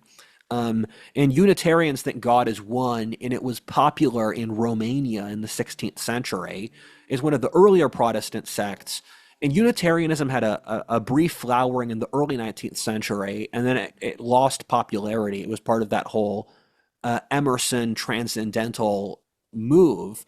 And then the evangelical push of the early 19th century made America more Christian than it was at the time of the founding fathers. So these things oscillate back and forth, where the late 17th century was more loose and degenerate, and then you had a religious breakthrough in the early 18th century, and then it loosened up again.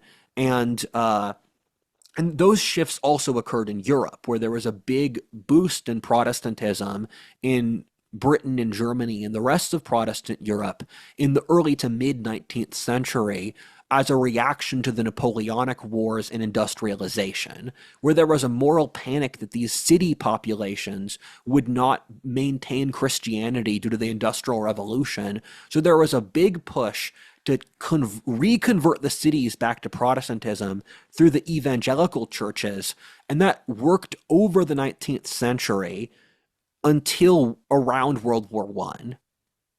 That would be really interesting to examine because, like, the death of God in the cities, anything that worked even relatively remotely to reverse that at any time would be worth examining because that's like a big problem. And then your example, or a big center of the problem. And then your example of how Thomas Jefferson was a utilitarian is a perfect example of how we talked about how people will examine the philosophies but not the actual religious sects, which are much more informative around their overall value set. So, like with Jefferson, we always debate, was he influenced more by Rousseau or Locke, or what would he have thought about this in the modern politics, according to that, how those philosophies differed. But really, what we should be looking at is like, how did Unitarianism impact Jefferson's conclusions? Yeah. Unitarian, I don't really know that much. Jefferson was part of a lot of the founding fathers the founding fathers had complex and subtle views on religion, but a lot of them were sort of deists or hermetics, where the Jefferson Bible is he wrote out every quotation said by Jesus and made it a 100-page book that I have. And so he thought, let's just take the Bible, strip out everything except what Jesus said. And I don't think that would work because the Old Testament has this entire framework of all of these structures for how to maintain a society and how to have these harsh moral standards. And then the New Testament Yeah. loosens that up so that you can have, because Christ's salvation doesn't make sense without thousands of years of build-up with the Old Testament. Um, Is the biblical history that tells us everything like wrong with humanity and then prophesizes Jesus himself yes. and like it's the so the people who were like gathering that or and prophesizing the Messiah like that's a significant connection to um like it's foundational to yeah. Merrick and I were once talking to my grandmother, who's Unitarian, and she said, I'm Unitarian, I attend church. I don't believe in Christ's divinity. I don't believe in hell. I don't believe in the resurrection. I don't believe in dogma. And I'm like, okay, so what's left? Um, Chill vibe, not you've even chill stripped all of the vibes. elements of Christianity. And I was talking to a guy who said, "Oh, it's a tool of once you get to churches like that, they're leftist organizations where you want to maintain the social organization principles. You can continue to push leftist values." Right. It's like I like apples, but without the skin, and Yeah. also take out the core. And actually, I don't really even want apples. Give me a Yeah. sausage. Um, Toddler foods. to be clear, if people don't like that I am criticizing various people's spiritual beliefs, I do not have coherent religious views. I do not. I am trying to figure stuff out. So I operate in a principle where I look around the world and I try to think this thing adds up, this thing doesn't add up. And so I view it as a sort of, I view my spiritual views as an open source process that I'm trying to cultivate. Um, and with, I'm trying to figure out, okay, so we've gotten to the 19th century, we have the different Protestant sects established, and the Mormonism is one of the last ones that we haven't talked about, where Mormonism developed in upstate New York among New England Yankees, and it it was seen as a just an insane religion at the time because the Mormons believed that Christ came to America and preached to the natives. They practiced polygamy. Joseph Smith said that he had been given gold tablets by an angel, and they claimed to be Protestant. Um, and they faced profound social discrimination at the time, where the local communities would often shoot Mormons, kick them out of towns, use the local forms against them, and they got kicked west, starting in Ohio and Vermont, out to Missouri, and then out to then they moved out to the Great Salt Lake around Utah, and they formed a distinct community in Utah, and the Mormons are known today for being some of the highest achieving, best acting, like most admirable groups of Americans, even if a lot of Americans disagree with their theological beliefs. It's really Mormons are really funny because if you think about it, it's completely insane. It's like this Joseph Smith guy. They're like the real Israel was in Utah because we found some salt water.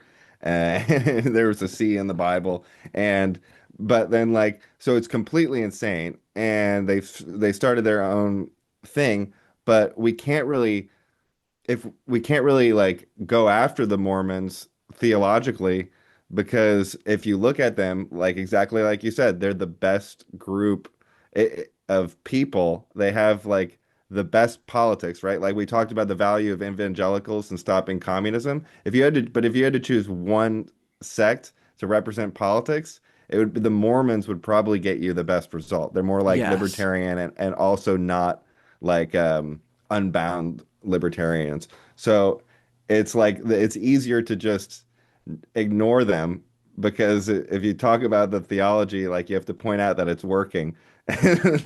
So it's like let's just not talk about it and let them keep voting. The Mormons are the ultimate manifestation of the Faustian will. In an Mm, anthropological basis, Mormons are one of the most Western populations. right. Oh yeah, well, because I mean, they really did pioneer their own country. I mean, they were kind of similar to the Calvinists in that they saw this new world as an opportunity to start like not only um, like a new nation or whatever, a Yes, new and everything. Yeah. they're emblematic of 19th century booster culture, where American Protestantism has this corporate element you don't see in the rest of the world, at least until recently, where a lot of Protestant churches have gotten, and the Mormons aren't commercialized. I don't think that's one of their core failings, but a lot of Protestant churches are. I find the prosperity gospel gross, where it's if you believe in Christ, you're going to get rich, or a lot of it is Hmm. Christianity as therapy, where Christ is like a therapist who supports you. And You see that in a lot of especially big churches. And the final big sect of Protestantism to get to are actually the biggest, and they're American, the Pentecostalists. And the Pentecostalists emerged in 1920s Los Angeles, where they're also part of booster culture. And LA had a lot of cults at the time. It was one of the places it was known for. And it was part of the whole Californian cult culture, where Aldous Huxley and Alan Watts were hanging out in California and people were doing drugs. But you had a lot of sects of Protestantism there new sects that often preyed off gullible migrants from the Midwest. And so the biggest of these is the Pentecostals. And the Pentecostals, they work themselves up into a frenzy where they'll shake. And so that and Mhm. I once went to I've had a few interesting church experiences. I went to two churches for influencers in Los Angeles. One of them was this house church in the hills of all of these LA influencers who had 3-hour services where they'd shake. And they said, "Thank you, Jesus." They were having PTSD convulsions in the room, and it was a strange experience. And they're more of that Pentecostalist aim. And the Pentecostalists are very popular in the third world, especially Africa, where Yeah, Africa right. is the big source of new Protestants lately. And Protestantism has been the most rapidly growing sect of Christianity, predominantly due to Africa, but also Latin America and Asia, where for lots of these sects, a majority of them are in Africa. Most Quakers on earth are in Kenya and East Africa. I believe most Anglicans are. And the conversions in Africa don't follow clear maps. But the Pentecostalists were popular because they hit into a lot of the local shamanic cultures. So I believe a majority of South Africa is Pentecostalist, concentrated among the black population. The whites there tend to be Dutch Reformed Church or Anglicans or English churches. Zimbabwe is majority Pentecostalist. I think the Pentecostalists have a big influence in Zambia or Nigeria, parts of West Africa. And the Pentecostalists, they're almost like there's a term called rave Christianity where you go to a Christian rave and you take Molly and you dance. This is something people do. Hmm. And Wow. I didn't and even know that. yeah, and so Pentecostalism, I think there's 800 million adherents around the world. It's a huge force, and I wish I knew more about it. And I have a friend who he's trying to establish an independent city state in West Africa. And I told him, "Do you Hmm. think the Pentecostals have innate spiritual potential?" And his answer was no. He said, "I don't think." He said, "I think they're they're going to become they're anti-intellectual and they're a reaction to the issues that's not going to fix it." I'm not as doubtful. I think when you throw that many conditions together, you're going to get creativity because Africa doesn't have strong social formations. You're putting people in altered Hmm. states. And the mix of local African shamanism with Christianity, and the Africans genuinely believe in Christianity vastly more than Western people do. And it's often of a Right. magical variety. Where I read this book by a Christian missionary in Africa, by Christian missionaries talking about how to convert Asian populations, white populations, and African populations. And he said in Africa, you do so by talking about the magic of the church. He'd go to churches in Nigeria and say that Christ is a great sorcerer who will protect you, and Christ will drive away demons, because these are the concerns they have. And Right. Hmm. and so Pentecostalism is this huge force in Africa, and Protestantism is growing very rapidly in Africa. And I wish knew more about that, but I don't. I don't have a lot of good sources on this. I don't know people who have studied it that deeply, etc. Well, it parallels with and what we were talking about with the evangelicals in the South, where it's like you can criticize them as missing some element, but they may have the actual foundational element which is necessary to build off of, which is that spirituality, Yes, which we exactly. talked about earlier in the episode. Um, and I don't want to get into this, but when you're looking at new religions, a lot of you have to have the genuine connection to spirituality, and you also have to have a coherent religious operating system that you can expand. The fathers of the church, the Prophet Muhammad, were very clear at making a religious operating system that's logically coherent, you can expand. And I don't think that the Pentecostalists Mm. or the Baptists really have that now. So they could develop it, but that would require the sort of mental architects who could build that sort of thing. Yeah, but that's sort of the point of their spirituality is it's like that. Yeah, I don't know exactly how to go Whoa, into it, man, the but death of God is manifesting across all of this. And there's as something there that we need. So, it's because you've cut off by shooting the mystic, you cut off science from religion. And so you can't these genuinely spiritual groups, they're succeeding because they're as irrational as possible. In the South, it's because they've used the faith principle to override uh, the sort of mystic intellectual axis of religion that you need for the higher level abstraction logically putting things together. And that's why a lot of it's why a lot of educated people dislike the Baptists because they pick up on that.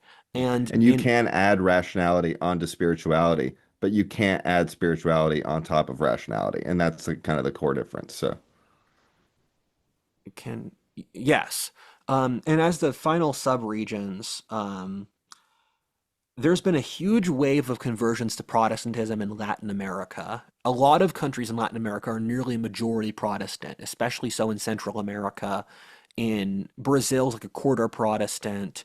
And I was reading Alec Reary is the best historian of Protestantism, and he said that the Protestants were well liked in Latin America, and I'd guess the rest of the Third World, because I've read the same thing about the Karen people of Southeast Asia, because the mhm. Karen converted to baptism from American preachers, much like how American preachers started the Taiping Rebellion in China, and American preachers were instrumental in a lot of the opening up of China to the outside world, or uh, or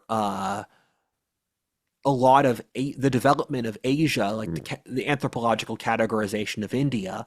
But in Latin America, people liked Protestantism because it provided social order and it wasn't attached to the local corrupt elites. So people who converted to Protestantism, they had higher senses of social agency, they had higher senses of powerlessness because people grew disillusioned with the governments and with the social structures of the Catholic Church. So they'd convert to Protestantism and they'd then they'd operate within these high trust Protestant communities that were not dependent upon the outside society. And so you end up with these islands of high trust Protestantism. And I would guess it's a comparable dynamic in Africa where the missionaries have consistently been the people who brought civilization and higher culture to Africa. They're the people teaching literacy. They're the people telling you to like not enslave your wife. They're the people uh, who push for the end of stuff like human sacrifice. And these were all practices in Africa before European colonialism, and they were largely shut down by the missionaries. The American evangelical missionaries are totally badass. Like people don't realize the kind of stuff they're doing is stuff that is like out of a completely different era in terms of risk taking and Yeah, believing in what you're actually doing. Like every element of authenticity that's missing from modern culture is perfectly alive and the yeah, badassness of the missionaries. yes. Um, so to finish off with the death of God, it's this underlying variable that gradually added up, and there aren't a lot of clear demarcating variables. You can watch the video if you want to know more. But I say Darwin was a turning point for Protestantism, where Darwinism pulled at the warrior culture in the North European Germanic countries that Protestantism was originating from by pointing at the innate Darwinistic brutality of life. And so when you look at the battles over religion in Protestant countries, it tends to be creationism versus Darwinism, and so there was a big one in early 20th century America. There was a big one in 19th century Britain, and in most cases, it was a Protestant saying the world was made 6,000 years ago, and then a scientist saying that but dinosaurs are real. And this is the stupidest frame to fight religion over because you've picked one of the least defensible religious arguments. You could have a religious person argue about moral codes, about metaphysics, about any of this stuff. And then you have the secular person on their smartest thing, where you should push a secular person on, okay, why did you kill 150 million people? Why are none of your logical structures rationally consistent? Why do you have to say that reality doesn't exist for your system to work? Um, and and And they can say dinosaurs, bitch. I don't yeah, need to answer your exactly. questions. You can both be religious and believe in dinosaurs. Um,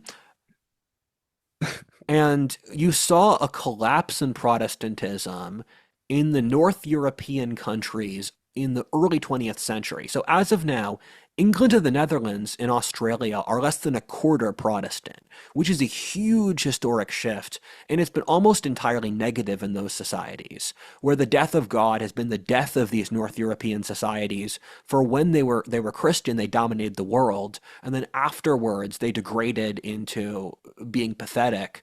And then in America, Protestantism survived a few generations later. Um, and our big religious collapse was in the 21st century, which we forget. It's the same thing as our birth rate collapse, where America was, I think, over 80% Christian in the year 2000. In the 1990s, when you polled Americans, most Americans in the 90s basically wanted America to be a Christian theocracy. And Sam Huntington talks about that in his book, Who Are We? Where most Americans in the 90s were opposed to homosexuality. They wanted Christianity to be taught in the schools. They said that America was an innately Christian society and the government should reflect that. So America had a secular elite that controlled the educational system and the government, and we were still a predominantly Christian society through the end of the 20th century. And the death of religion in America is, in Europe, it occurred a few generations earlier, same thing as China and a few other countries. But in America, it was part of the Maus Utopia process, where America lost its religion, ironically, only a decade before the Middle East did, at the same time as places like Vietnam or Thailand. So when you're looking at the decline of religion in America that's been precipitous over the 21st century, it's part of a global process that's not the earlier European decline of religion. Hmm. And I mean, we examined why it lasted so long on one dimensions, which is the evangelicals. Yeah. But are there any other differences within like the regular or the sects of Protestantism that overlap more with Europe? Like, Prot- are the American Presbyterians or the American Catholics still more resistant to the death of God than the European Protestant Presbyterians and Catholics? the evangelicals are by far the most resistant because they operate out of faith and they don't really care about the logical consistency. So they don't have to deal with the logical issues of the death of God. Um, and Be like and water, my friend. and in Europe, so I'm just thinking of something my mom would tell me where my mom told when I was watching a debate about religion and my mom said, Rudyard, you have to keep in mind that when these secular people attack religion, they're attacking the functioning of a coherent society. And so the religious person is defending their entire worldview. And for the secular person, they're processing this on an entirely different level. Which is that they're just trying to degrade things that are stopping them from doing what they want in other Yes. domains. They're talking at each other. They're not talking to each other. Because my mom was religious, she didn't approve of the secular perspective, um, and with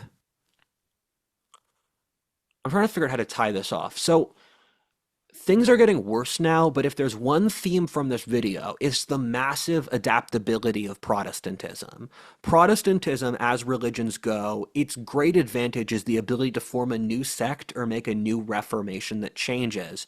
And we have the ability to do that. You can still be religious today and make logically consistent religious structures. You just have to shoot the death of God. And that can be done at any time. You should believe in Right. yourself and follow your dreams. Actually, you should So you believe in said we need to God. shoot the death of God to save Yes. God. We need to shoot Yes. the death of him. Right. And then we can get back to how autism drives civilization and not sex, as Freud suggested. That you Autism can't does do autism without having a spiritual base. Otherwise, you'll just kill a bunch of people. autism does not just drive civilization. Mass virility does. Yeah, that's what I mean. I'm associating like autism So comically with the male, I but it's don't like the Roman Empire meme where like the girl is asking, "What are you thinking about?" to her boyfriend, and he's not thinking about her or sex, right? Which is what she wants him to think about. He's thinking about the Roman Empire. I don't like the way we use the word autism because it's used as a sort of catch-all and a degradation for things that don't fit the term. If you say anything smart, it's autistic. If you say anything descriptive, it's autistic. I have gone on periods where I'm making poetic descriptions of nature and like spiritual things. You'll call it autistic, and I'm thinking if you're calling the poetic autistic, that's the exact inverse of this. You're just Right? using I'm your term. reclaiming the word, anything that I like. This is why I avoid the internet and it's why I avoid modern society because you cannot talk about things because every word becomes its opposite and then words become meaningless. Then if you tell someone I want to talk about this thing, they'll say I didn't mean that because the words have lost meaning. Where if people say like incel or chud or autistic Hmm. and people say oh chud's a Right. positive, chud's a negative, people say oh like the nothing ever happens meme and I'm just like, Hmm. this is just chattering children. Why am I? You guys do not convey words that have any value. So why should I treat you with any respect? Chud got they reversed the meaning of chud to apply it to men of action to degrade like MAGA people or something as saying as people who say nothing ever happens. It's like listening to. Yeah, so it's like it's a reversal. But the core of the autism thing that relates to masculine is like the logical or whatever vision. But autism in itself is like a mental disorder where that doesn't actually have anything to do. It's half connected because if you lose part of your brain, you can only think logically, but it's not connected to the like positive aspects of it. So you say autism kind of like comically and endearing to reclaim that, which is as if you're in the libertarian community for a while, you have to reclaim the term autism. Yeah, Otherwise, you're screwed. I dislike that our entire language has become mean. Can't we just say someone's smart? Can't we just say they made an articulate point? Because We'll every get there. single people are only willing to say things if they're mean. Like I just compliment people, and people are shocked when I compliment them because people will be like, "Oh my God!" Like I don't. There's all people have to couch everything they say in cynicism and deflection. And it's I mean I deal with a lot of the internet discourse. It's like I'm walking past a bunch of like when you have a chicken coop and the chickens just Hmm. cluck at each other. It doesn't convey meaning. They're just making noise to feed off their chicken clucking group network. And that's what a lot of the internet feels like. Yeah, totally. Which relates ties into our conversation in a very interesting way. Yeah. But I'm not able to make the connection at the moment. Okay. Well, I'll catch you next week for the cultural history of America.